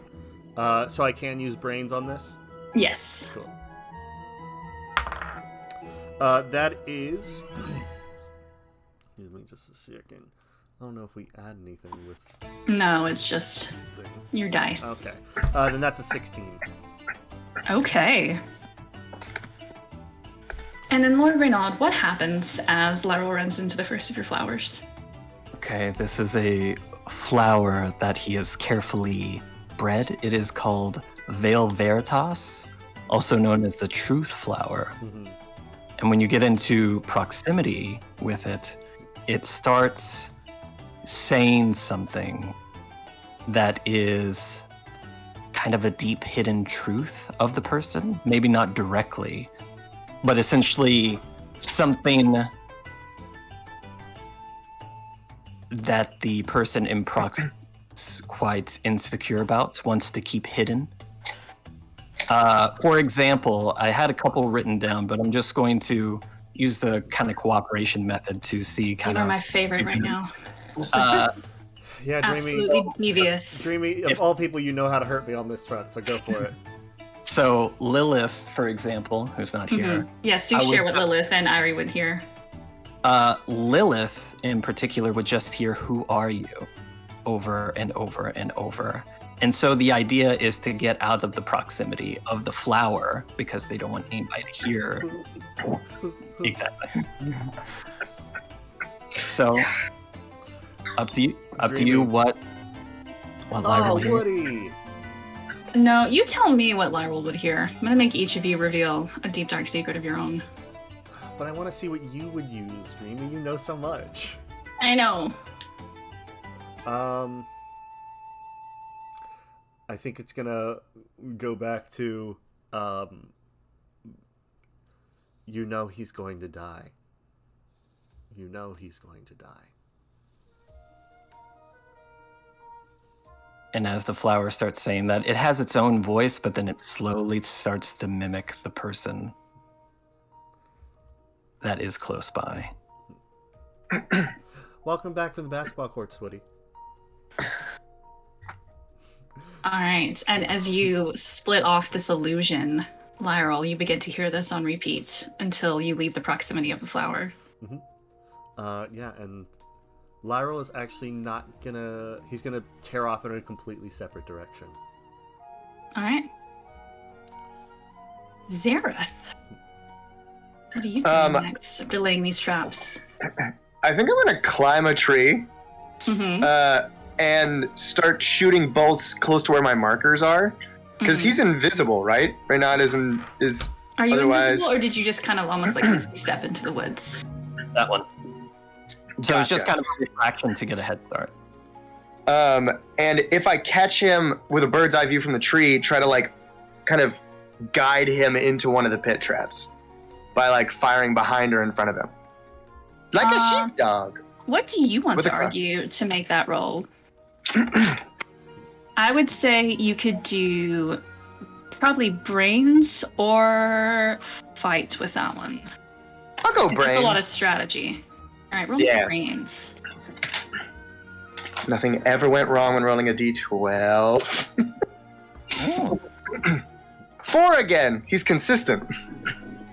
All right. We'll see what Reynaud rolls on this next turn of his to see if maybe you can get a good spot of him. Reynaud, what are you doing? Ooh, options. I'm gonna make this very interesting.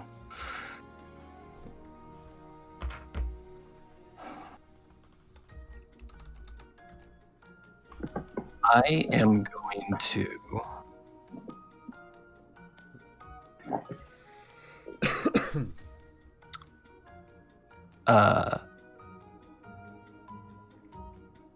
ooh. There's the like, this might be the most strategic, or this might just be the most fun to, as kind of a guess. It's a very meta decision that I'm going. I am going to, let me ask the GM a question real quick. Mm-hmm.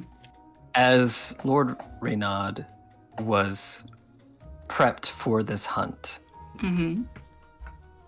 do you think he received any sort of information research upon the contestants to use against them in any sort of way? I Or think do I just have space level knowledge? Yeah, I think it's base level knowledge, like what the rumors have been.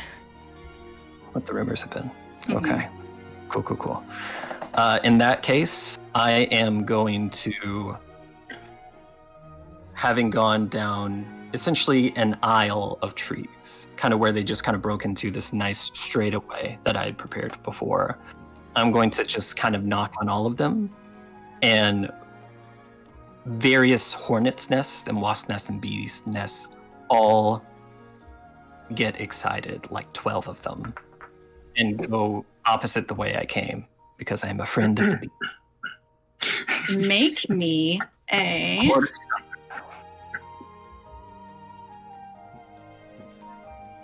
His name is Reynard. He speaks for the bees. They say, buzz, motherfucker. Make me a fight roll. Fight roll. Ooh, Mm-hmm. My worst. You were doing something that could attack. We explode, correct? Mm-hmm. Yes, if you get the max on your die, it explodes. You get to roll it again. Explodes again. Oh, just the one that time. So 9. Okay. I will say, Zareth, with Reynaud's 9 and your 4, you don't quite spot him. But you are lying in wait with your crossbows and your traps. Yeah. Apricity, what are you up to? So Apricity is like in the trees, right? As mist. Mhm. I think she sees what Zareth is doing. And she's going to try to corral Reynaud with that misty ice so that they can only be within a certain zone. Okay. Make me, Apricity, a...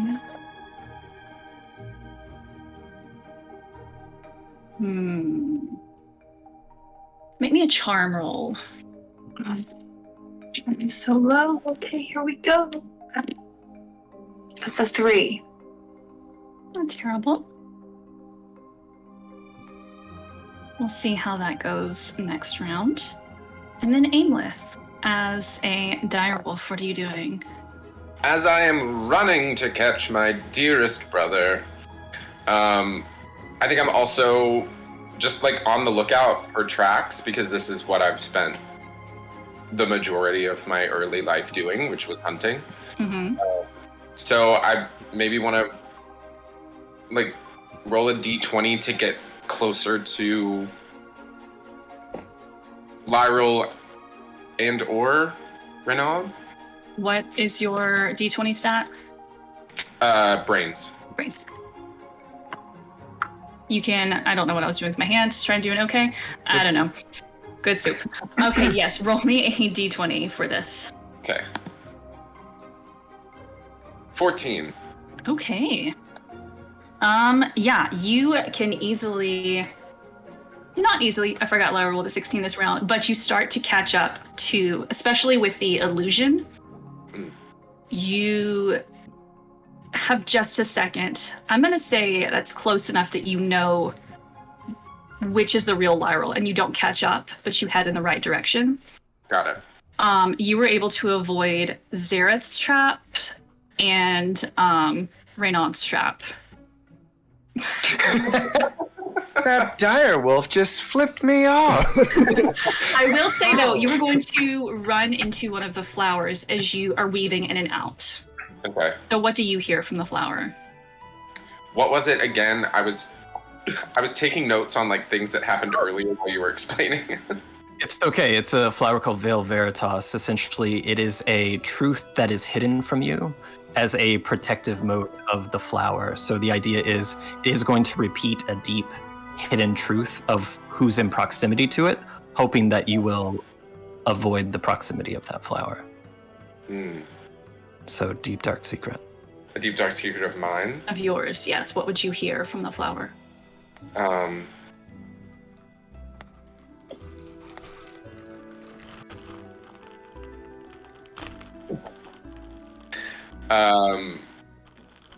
I know I'm in over my head, or you know you're in over your head. Now, I would say I because it slowly starts to mimic your voice as it goes along. Got it. So, yeah, I'm in over my head. Hey. Great. Awesome. So glad. So happy I'm here. Thank you for the encouragement. Hey, that dire wolf's crying. I start rubbing my ass on the grass, like. People cry in different ways. Yeah. Okay. Lyra, what are you doing? How far away have I gotten from everybody else? You were the furthest ahead. I am not chasing after Renaud. Okay. I sent the illusion after him. Okay. I want to get at least a good distance away to a place where there is no one around. Mm-hmm. I say with your roll from last time, you're able to get there. And what you want to do when you're there? I am going to reach into my bag Mm-hmm. and pull out a small mandrake's root. Mm-hmm. I'd like to work a little bit of magic on it, and I would like to plant it. Make me a brains roll? Cool. That's an 18. Okay, yeah, you know exactly the best way to transport a little baby mandrake. So first I will split it in half. Just like take clippings off of it and plant the clippings, and then put the rest of it away. I will say there are a couple of dryads nearby that are giving a running commentary like that's basically like, what the fuck? I knew the brothers were weird, but like, what is he doing to our forest? Yeah. I'm going to. So the magic that I cast on it basically links the two halves of the plant together over long distances or across plains. So after I have that planted and nice and set up, I'll put the other half away and I'll start running back towards the hunt. Okay. Z, what you up to this round? You still waiting in a tree to spot your quarry, or are you going to do something else? I think I'll probably drop a couple more traps, but still like maintain the position. Okay, make me a fight roll for the traps. Unless you want to try to find you something else. Not really. I could use grit in that I have a really weak arm and I'm summoning literally all of my strength. But no, I think I'll do fine. You said fight, yeah? Fight.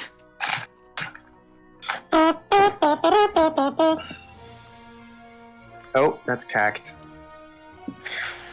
5. All right. It's better than a 4. It is. Reynald, what are you doing this round? Oh, I've got some ideas. That voice. Mm-hmm.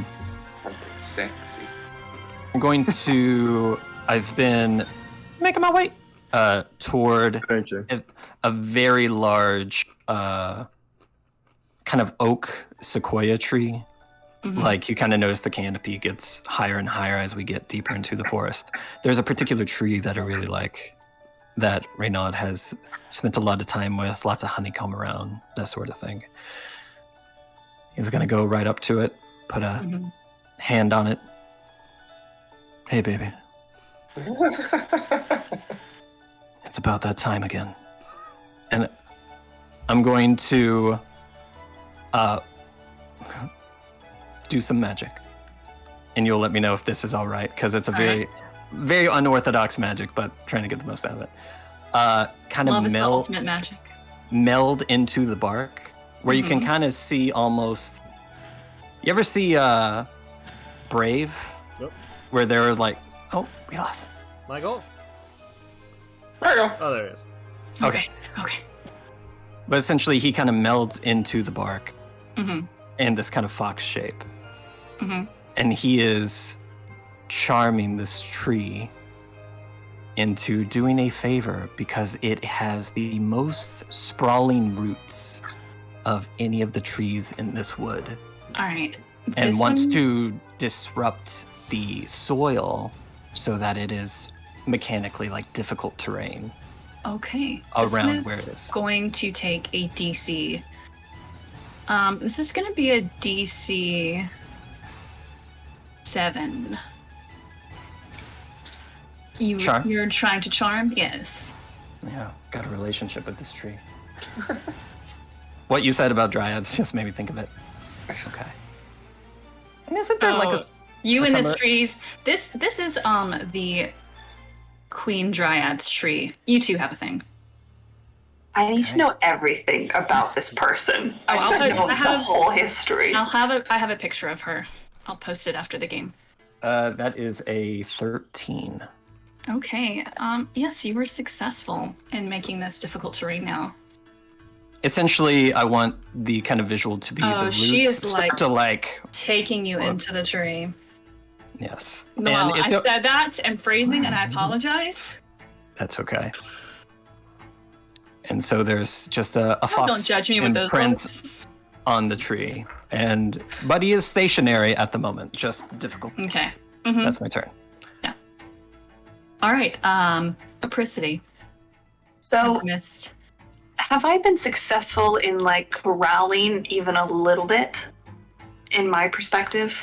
I think you were catching up to him. Mm-hmm. Okay.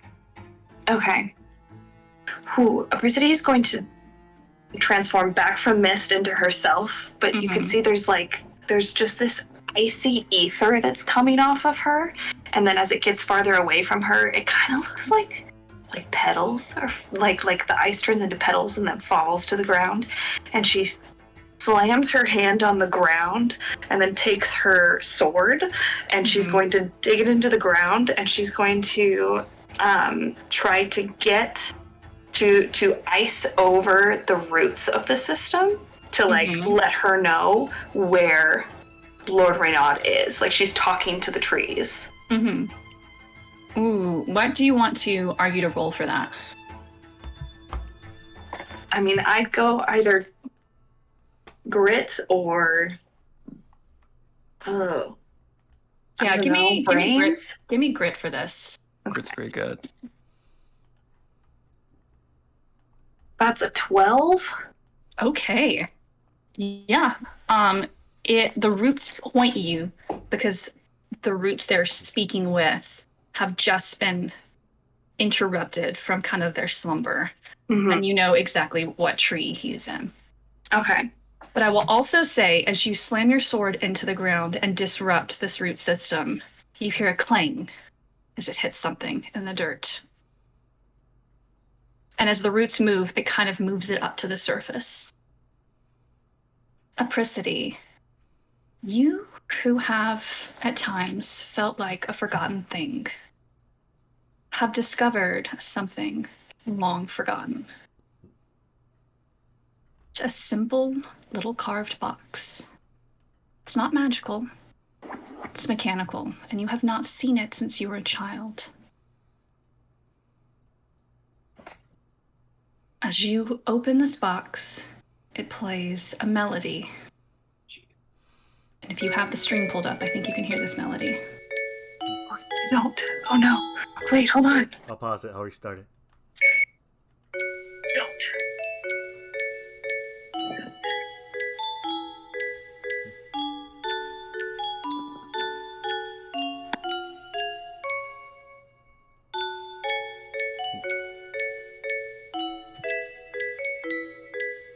Where do I recognize this from?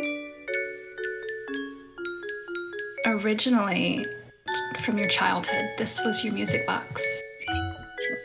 But also, you've heard it since then. You heard it being hummed yesterday.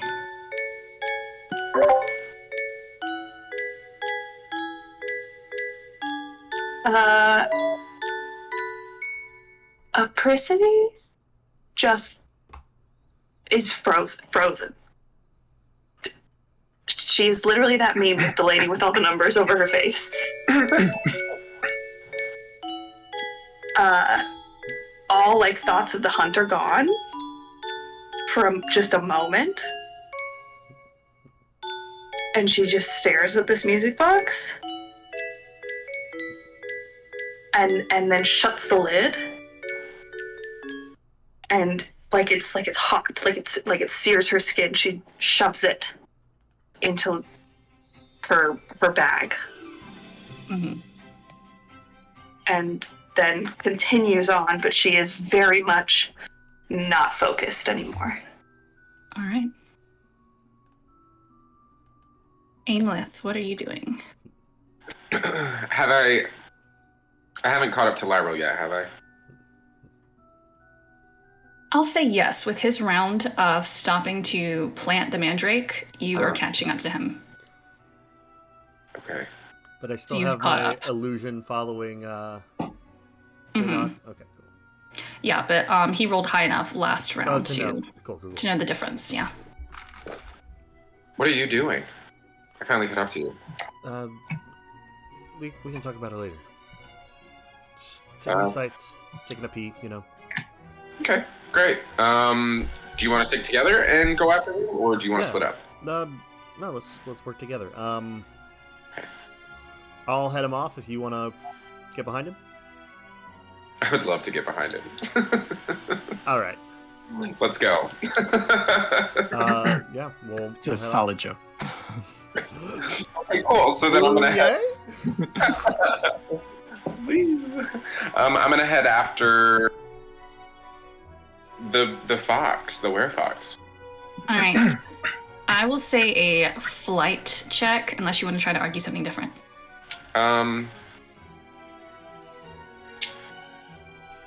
If you want to use something like tracking, you could argue brains. That's what I was gonna do because that's Okay. what I'm really good at. All right, So- make me a brains roll. D20. Okay. 10. Hey, 10's fair. All right, Laurel, what are you doing? Please start our fourth round. I'm going to. I'm going to try to head him off based off of the direction I think he was going, and see if I can try to sniff him out. Okay. With the sniffing, With a sniffing. with the sniffing, you could do brains. Okay. I'll do brains. What's my DC? Just roll. We're just gonna let this be a part of your total. Because you're not trying to do something magical. That's a 15. All right, that's pretty good. Yeah, you are able to pinpoint the tree. Oh, perfect. It's a mixture of a fox and also strongly like pheromones. I don't like that. Yeah, well, I'll run up to the... Or actually, I'll try to stay just a little bit far back, letting my illusion and also Aimlith get the jump on him. And I'll try to be ready for whenever he sneaks out another way. Okay. And I'll be holding my action, so to speak, to pounce upon him. And have everyone be jealous of me. For that reason alone. All right. Zareth. If he has to get down on the ground to do this, that's fine. But I think, however, well, no, everyone's done. Everyone, compliment to everyone in this game. Everyone has really good flavor text for everything they're doing. Just affirmations for everybody. Thanks. I think Zareth is going to get a little bit farther down the tree and kind of try to like reach inside of it in an attempt to link all of the traps together at a singular point. So if he hits any of the triggered traps along the ground, it comes to me in the tree immediately. Oh, so like the trap will like take him and like... Yeah, Okay. transport him to my location. What do you want to argue for that magic? I think it is an effortful task to link all of them and to create like a central point. So my proposed stat is grit. I'll give you grit. We'll say this is going to be a DC 7 because it's a bit complex. Okay. Oh, that's not a good roll. For fuck's sake. Can I roll again? No, it's a 1. I rolled like shit, and then I rolled like shit. It's a 1. It's okay. Oh no! It's all right. I didn't want to hurt Foxman anyway. Maybe not in that way. Laugh, laugh, laugh, laugh, laugh. Laugh. Reynaud, can't describe anything you do without accidentally making it dirty. I'm just gonna ask, what would you like to do this round? Is that a bad thing? Well, since I am inside this tree at the moment, I'm going to... Like one would Hannah. be... One would travel through the veins of a love. How? Explain? Use... Explain how you would travel through the veins of a loved one, please. A loved one. A lover. Could be Even not better, mutually please exclusive. tell me. Reynaud is going to use the infinite amount of tree rings as like a spiral staircase up the tree to its highest point. As high as he can get, because it is a very large tree. So whatever branch he kind of comes out on, he'll exit the tree and just kind of sit there playfully upon the branch. Okay, make me a grit roll, since you were moving through this tree, which is not your natural element. You may have had quite a few intimate moments with the dryads, but you were not yourself a dryad. Of course. 9. All right. Apricity. You said you're distracted. Do you want to give yourself disadvantage on whatever your next move is? Or do you think you can pull yourself together enough to keep going? Because you rolled really well and you know exactly what tree he's in. Uh-huh. I think what happens is her tactics change. Okay. She knows what tree. She's going to sit down in a tree nearby, like up against a tree nearby, and put her hands on the ground where the roots are and kind of grab onto them. Oh, Lord Reynaud. This one's been fun and all. I'm just gonna speak bluntly here. I I've been having quite a week. And I don't really want to win this go around, which is surprising because this is usually the only thing I like doing here in court. But I think someone else may be able to use this gift better than me. And consider it me owing you a favor if you perhaps presented the winnings to them. Your location, your secret is safe with me. He won't seek to hunt you anymore. Also, you're very sensual. I don't know how you do it. Wow, surprising. Okay, I've said too much, but yeah. And she's saying that into the roots of the trees so that they will then deliver the message up the other trees. And as she's speaking this, she becomes very much less wintry, and there's like a warm glow that is coming off of her around the icy aura that she has. I'm going to say, I'm checking something real quick. I need to get to the right page. A charm roll. You can either use... Gotta find my other page. I have a lot of pages, y'all. Where is Apricity? There you are. You can either use your Winter Court Charm D6, or you can use a D10. Since you were tapping into something new for your charm roll. Is it D10?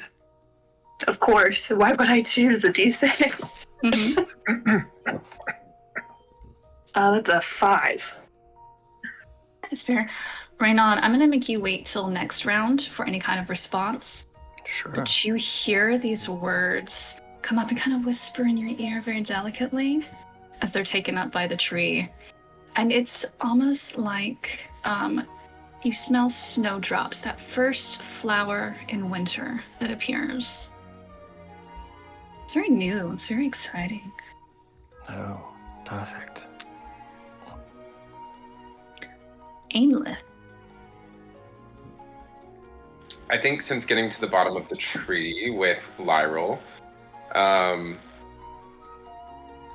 since I'm in direwolf form and I see that Lyral is like prepping for him to walk out of the tree, I want to climb up the tree so that I can get an aerial view, like 360, so that when he does jump out, I can kind of like pounce down on it. I will say that Raynon has come out onto a branch high up in the tree. So if you're looking up for an aerial view, I think you could see him. Oh, okay. Then I'll just start climbing anyways. Okay.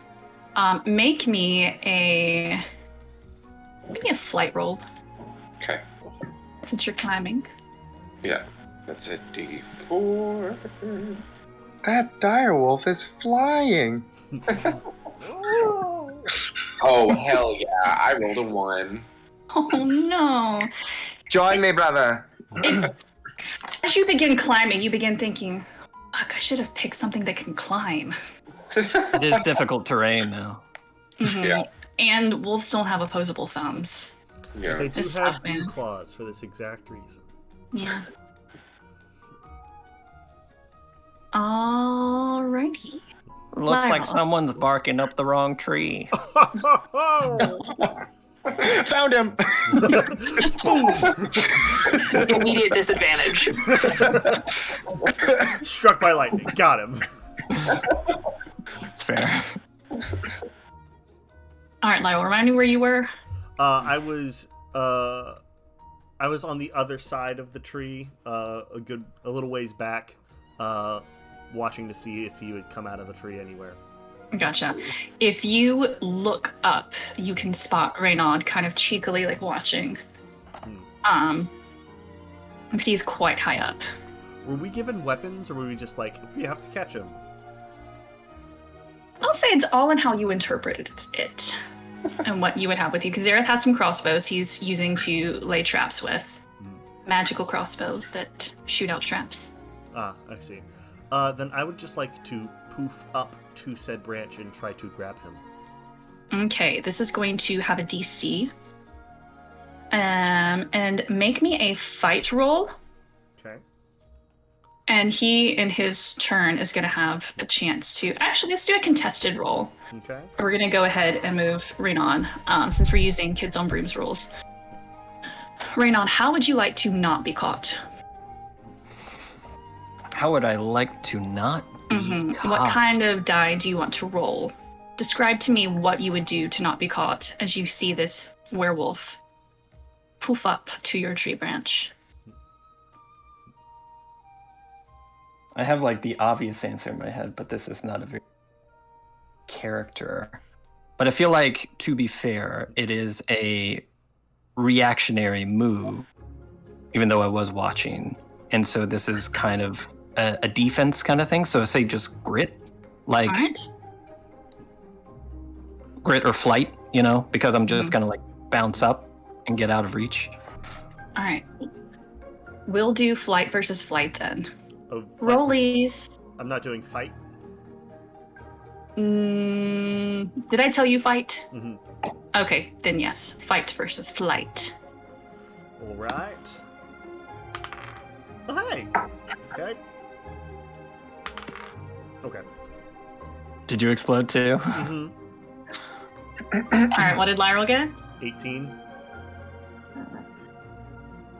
What did Raynon get? 12 plus 7, 19. Oof. Oh, that's so good. Oh. That's good storytelling. So just like legs out and you just like I get you, and like it just slides out of my fingers. It's like just a honeycomb.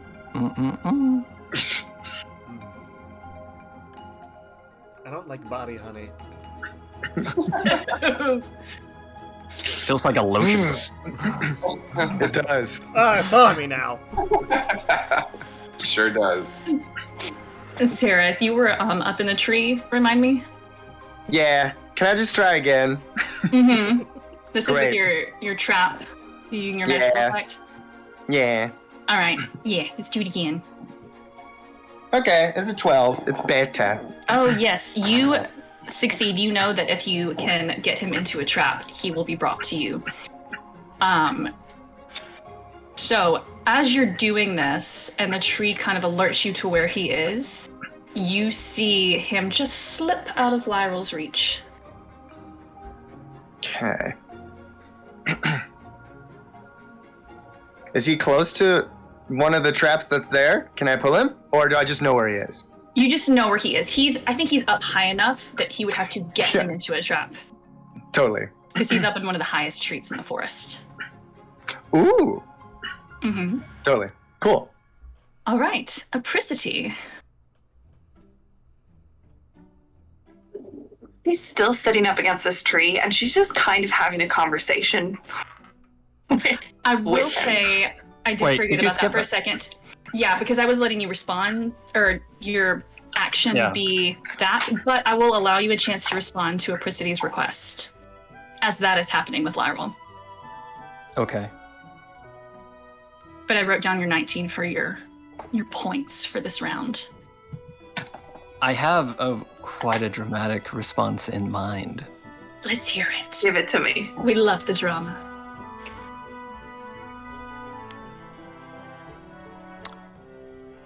I am going to grab the leaf that whispered in my ear what Apricity said.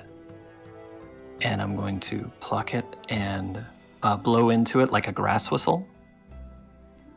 And that's going to make all the other leaves all around kind of speak for me through this song and say, I do believe that the hunt is over. The one who does not want it shall have it. Apricity. Well done. If that's allowed. Sure, that's why I brought in a guest, to make it spicy and unexpected. Everyone is chasing, but the one who is giving up, not out of failure or exhaustion, but for a more internal reason. That is who should win the prize that sees what others cannot, because you have this day.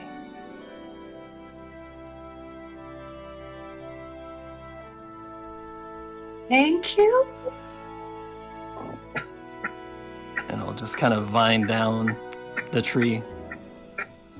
So casually. Zareth, it should be right into one of your traps. You know you set the magic perfectly. But the slippery little fox just kind of very, like, sexy or Mary Poppins-like floats down. It's a weird description, but it's what I'm going with.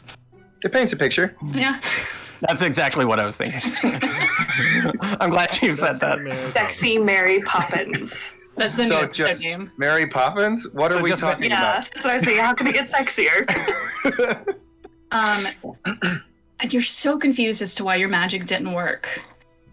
And then you see a Prissity that he comes and stands in front of.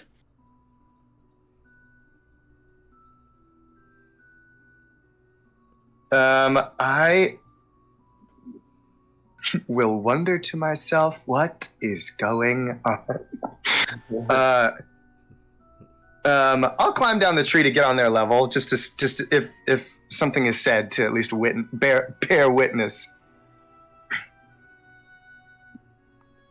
Electricity stands up from the tree, and you can see there's still that aura of like there's like shards of ice coming off and snow, but there's also just like this weird glow as well that's not there ever.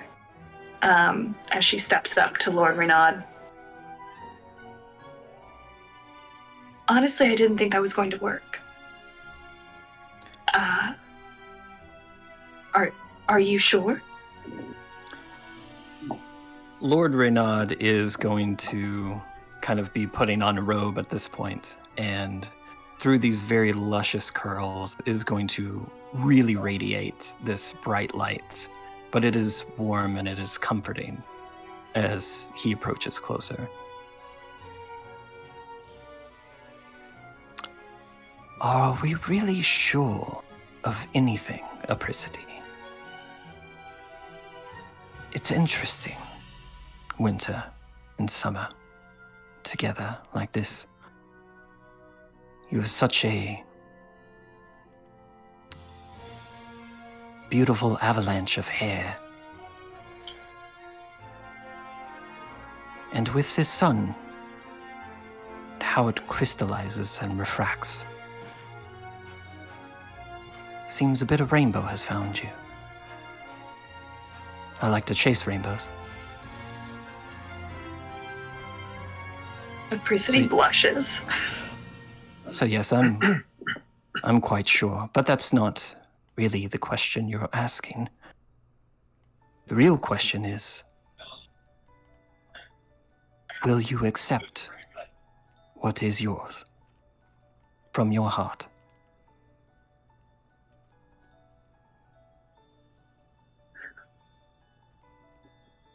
That feels like a very loaded question. Why?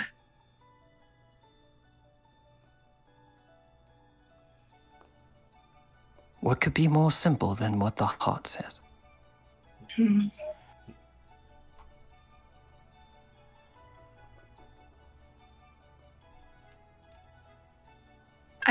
She's so overcome with this beautiful person standing in front of her saying these things to her, and she's just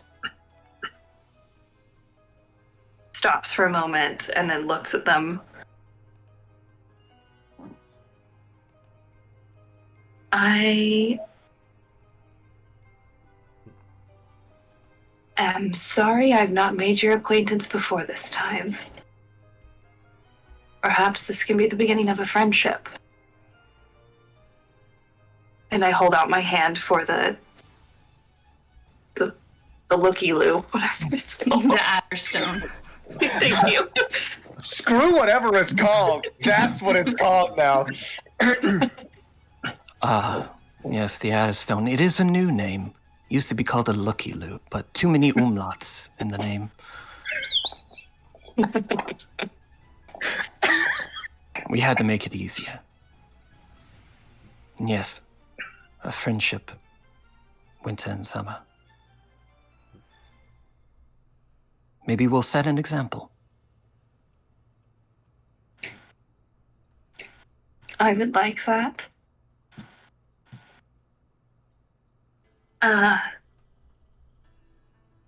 Should we plug? Should we go? Should we... What were those flowers that you were planting? Ah, yes. I like to consider myself a little bit of a gardener, botanist. And it is one thing to be mesmerized by a flower, by nature itself. Some pluck the flower, and they shouldn't do that. They should leave it where it is. And I feel like the same is for the truth. It should be there, always present, always growing. If you ignore it, it becomes overgrown. It takes over everything, it reclaims it. Perhaps slowly, but surely. I would like to use my monologue token to find out what's going on in Zareth's mind. All right. Okay. I'm assuming he's overheard this. Quick, everybody, Yeah, use your oh, mind. absolutely. There's definitely the first instinct is like is that voice, is that settle down towards Reynard, and then another voice going like, just fucking wait. I think he does not believe he knows that what Reynard is saying is true, but cannot bring himself to believe it.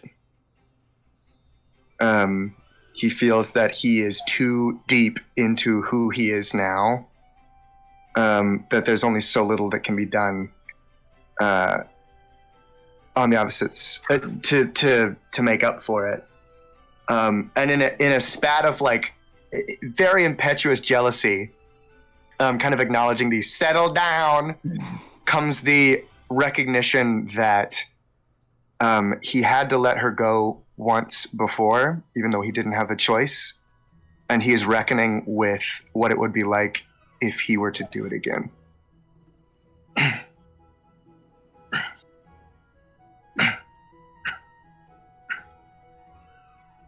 Okay.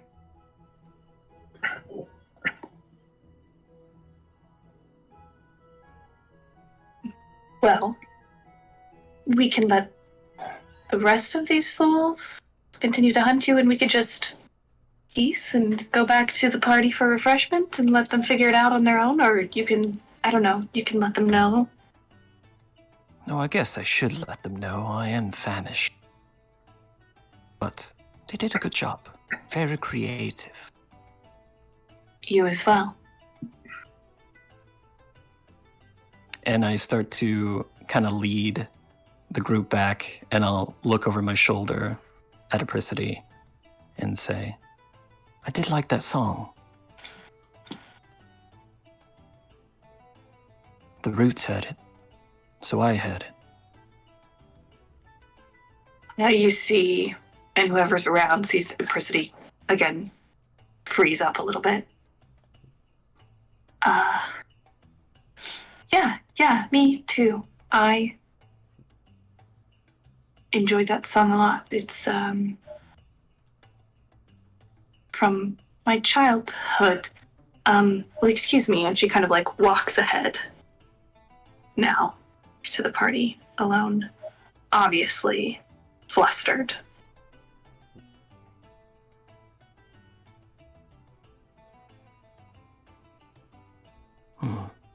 Curious. I'll kind of pivot to the others and say, well done, everyone. Did we have a good time? Fabulous. Good sport. My Good favorite sport, part- Foxy. My favorite part was the flower part. I say just. Oh, you like flowers, do you? I like the flower part. I usually do, and I gesture to my hair, which is like pretty full of flowers. But that one, love that flower. I'm going to walk straight up to Aimleth, like almost nose to nose. Just kind of power walk, stop immediately, and then run my fingers all throughout my hair very slowly, and they just all sprout with every kind of flower that you could imagine. Take your pick.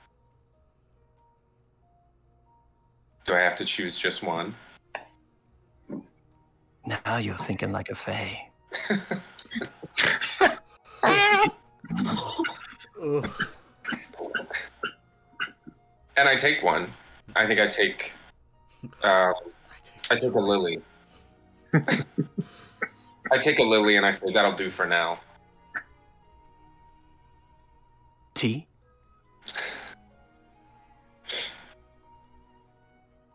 Let's go.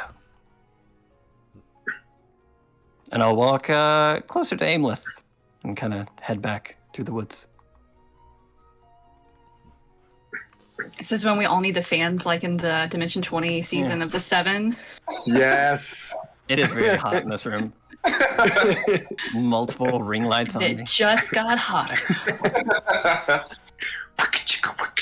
It's that meme of Blanche from Golden Girls where she has the squirter and she's like, I foresee some new rumors next session. I don't know if they're real.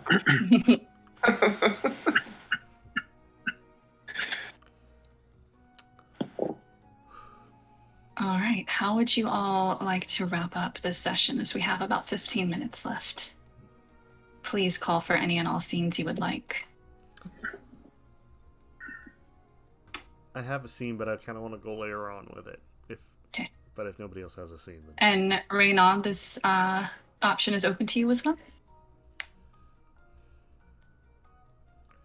We cut, and it's just Ameth and Raynon. Make it out in the corner. Hey. Raynon said he didn't have to pick just one. Yeah. As I fucking want. I just had the craziest like Feywild visual of making out with someone in like a giant flower that is kind of like this pod that people do, and then like, you know, the petals fold back when they get out and they're just covered in pollen. Like, nothing happened. No, we're fine. Everything's great. I feel amazing. My allergies are gone. No, but I am available for any scene, but I don't have anything in particular to say. I don't have anything that Aimleth is not done processing the events of the day to warrant wanting to have a scene yet. Mm-hmm. Back at like the congregation area, I'm assuming there's probably tables and there food. are always drinks at the end of every Yeah. event.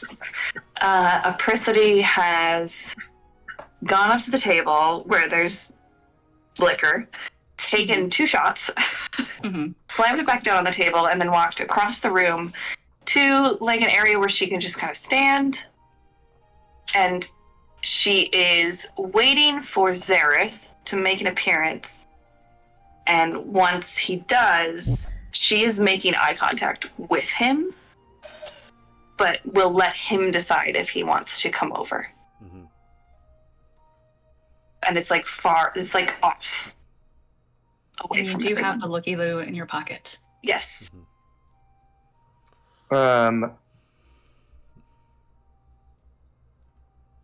I think he'll walk about halfway across the room, maintaining eye contact, in somewhat of like a, is this what this nonverbal means?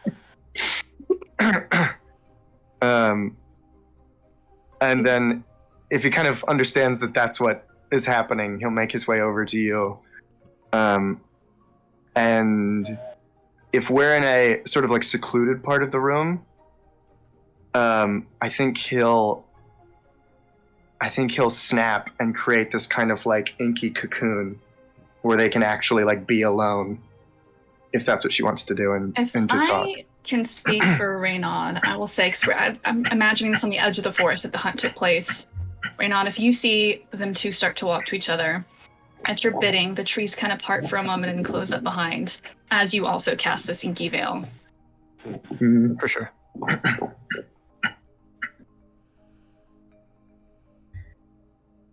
After a moment of just silence,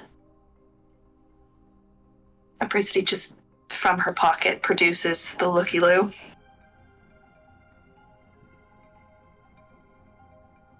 I asked for it for you. Whatever you need it for, it's yours.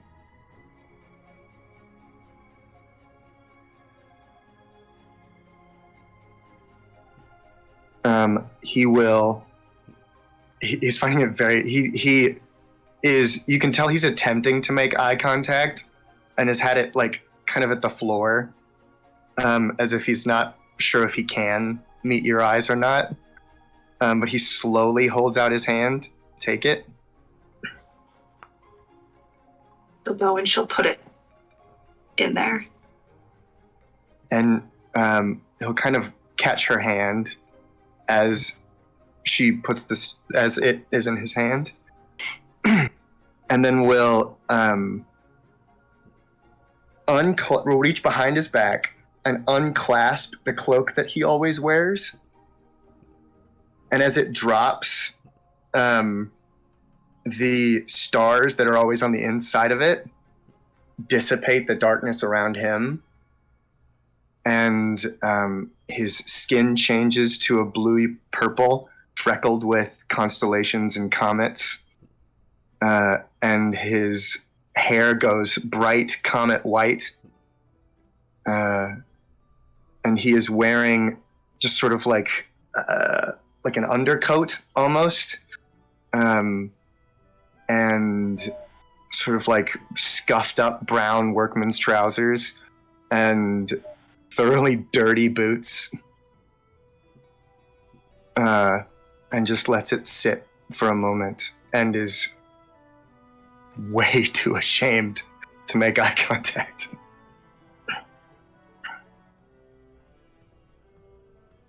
And is definitely crying. There's no, yeah. But it's silent. It's not, it's just they're, and you notice that the marks of the tattoo go away, but his cheeks have been like, as they are still sallow with some kind of like the silver that came before has just drenched his face. And it seemingly hasn't stopped.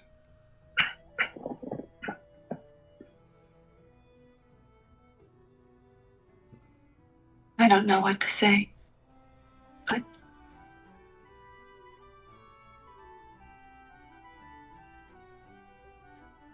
I can't control what you do next.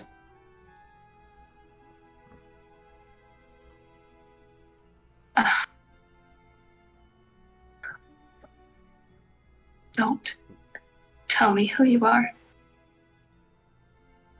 I made a promise.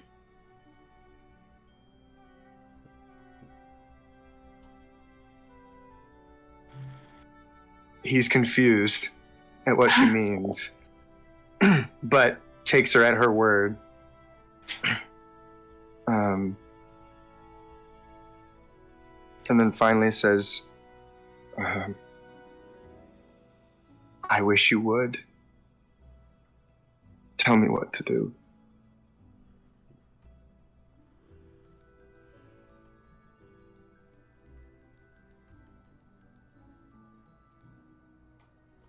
He's just like weeping and has not let go with the looky-loo in between their hands.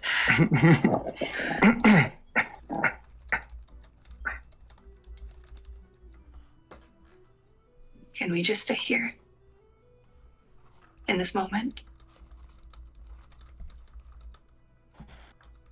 I'm sorry. I'm so sorry.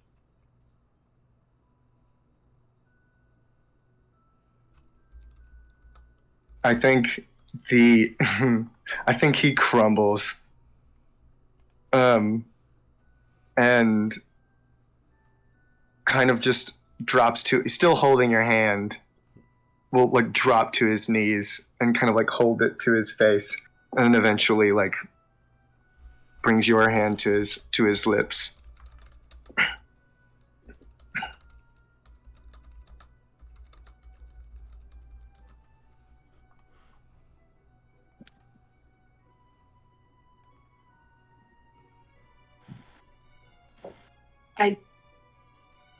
I don't know how you got that letter. I wasn't going to send it. Sometimes I write them like you're still here. And she's not looking at you when she says this.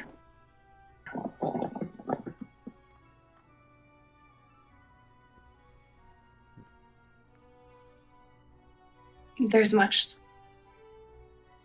to discuss.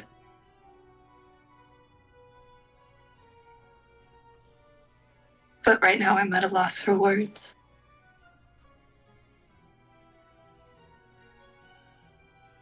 And she takes her hand and brushes it along Sarah's cheek.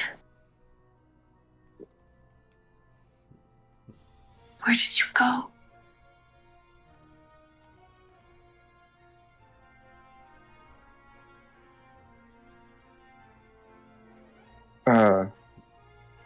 He'll stand and kind of like keep your hand on his.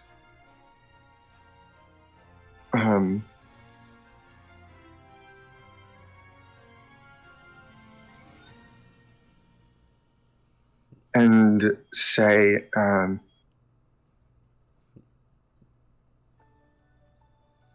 had nowhere to go. Nowhere would have been good enough. And so I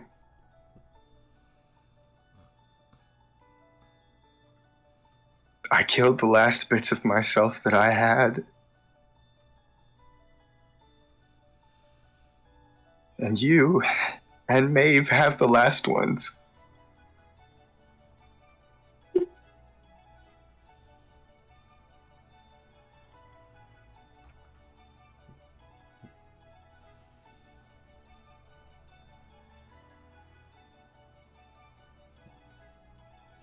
And I didn't even know if you would want it.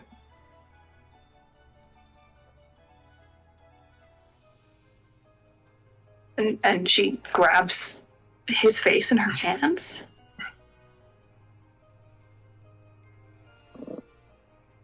I have never not wanted you.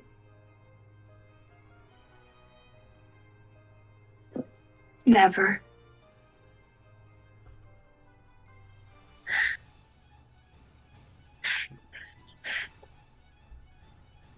I don't know how.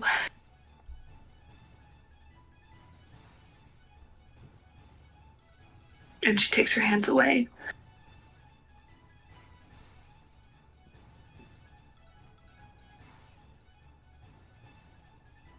It is my fault.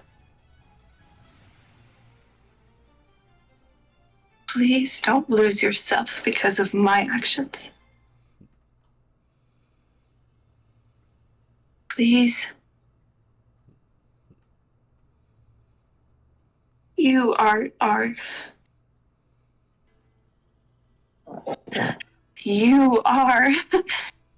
the light. And I refuse to allow you to lose yourself.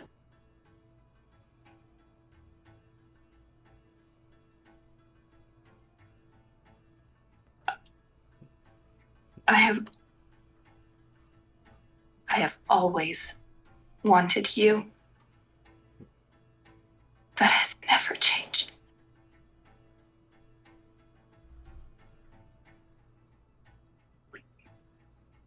But if I were to ask you to leave with me right now, which is all that I wanted at the time, you couldn't? What about Maeve? We would have. We would have found a way.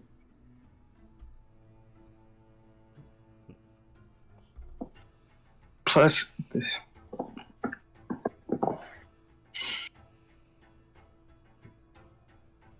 I have done things now that I cannot take back.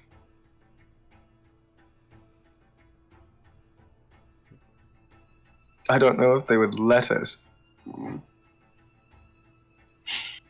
I don't know if they'll have me back. All of them.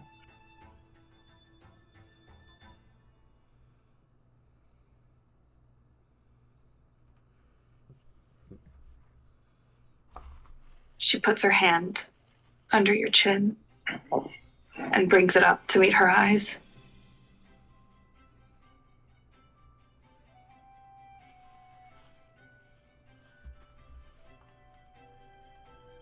No matter what both of us have done,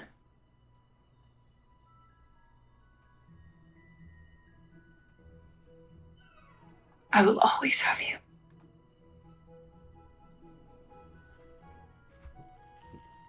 And I would leave with Zareth of the Night Court right now if it weren't for my sister Maeve.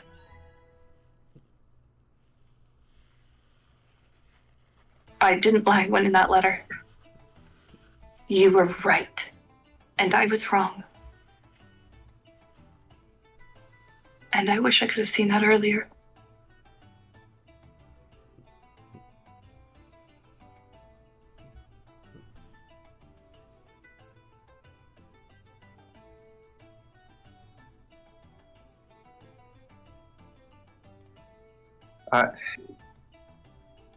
I don't even want to say it.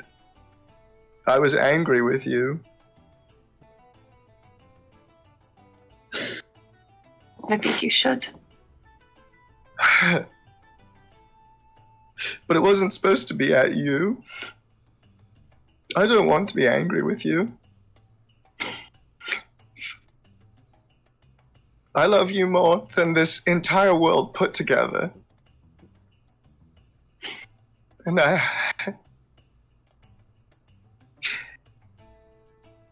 even as a version of myself with nothing to lose, the only thing that kept me going was thinking of you and of Maeve.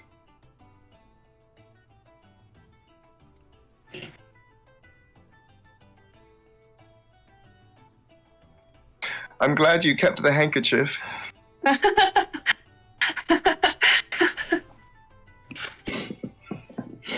Not the most subtle.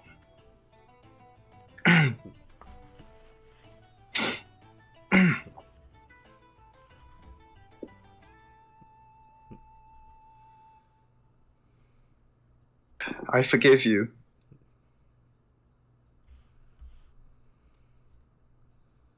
And I'm sorry for lying to you.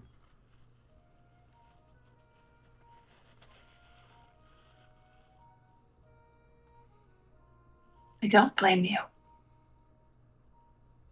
You did what you thought you needed to do.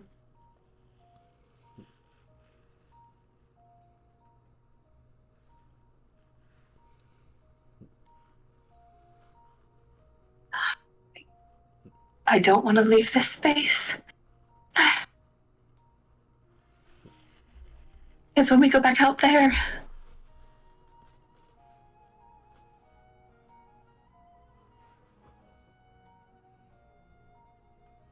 it's just not the same. Not yet. I don't know if I'm making sense.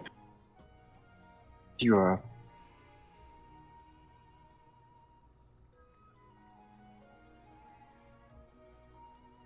We're going to very briefly turn our camera away from you two, still secluded in your little grove.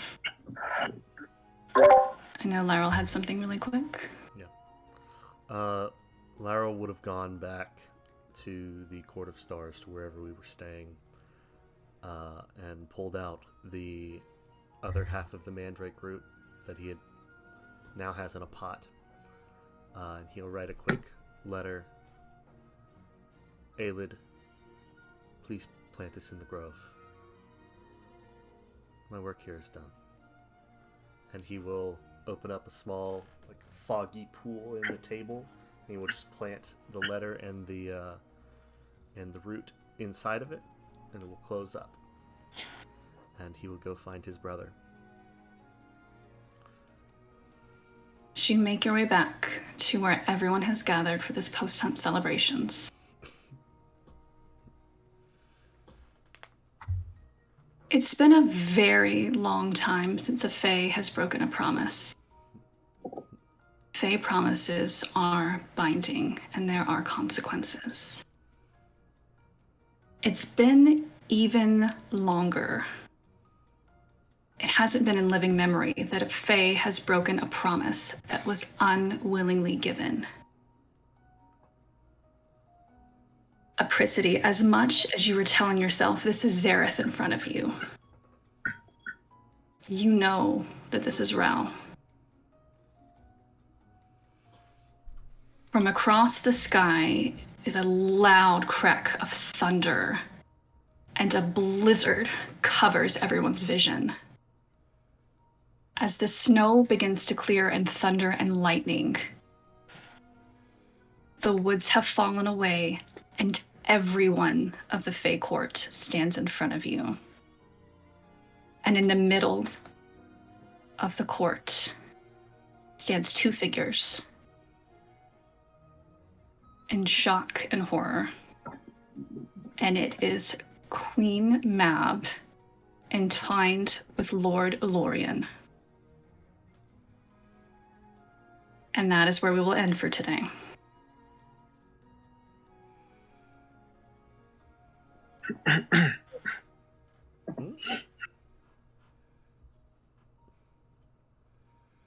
What? What a finish.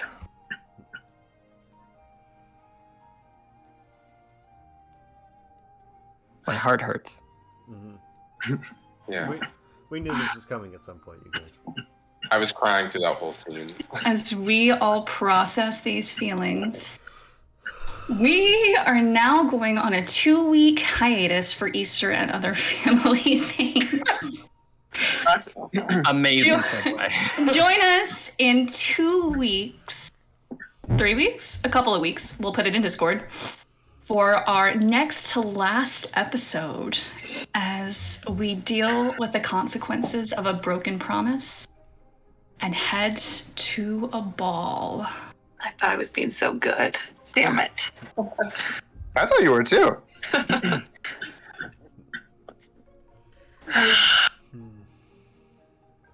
Thanks for joining us, everyone, for our most dramatic episode yet. Thank you so much, Hunter, for guesting with us and making that a delightful hunt.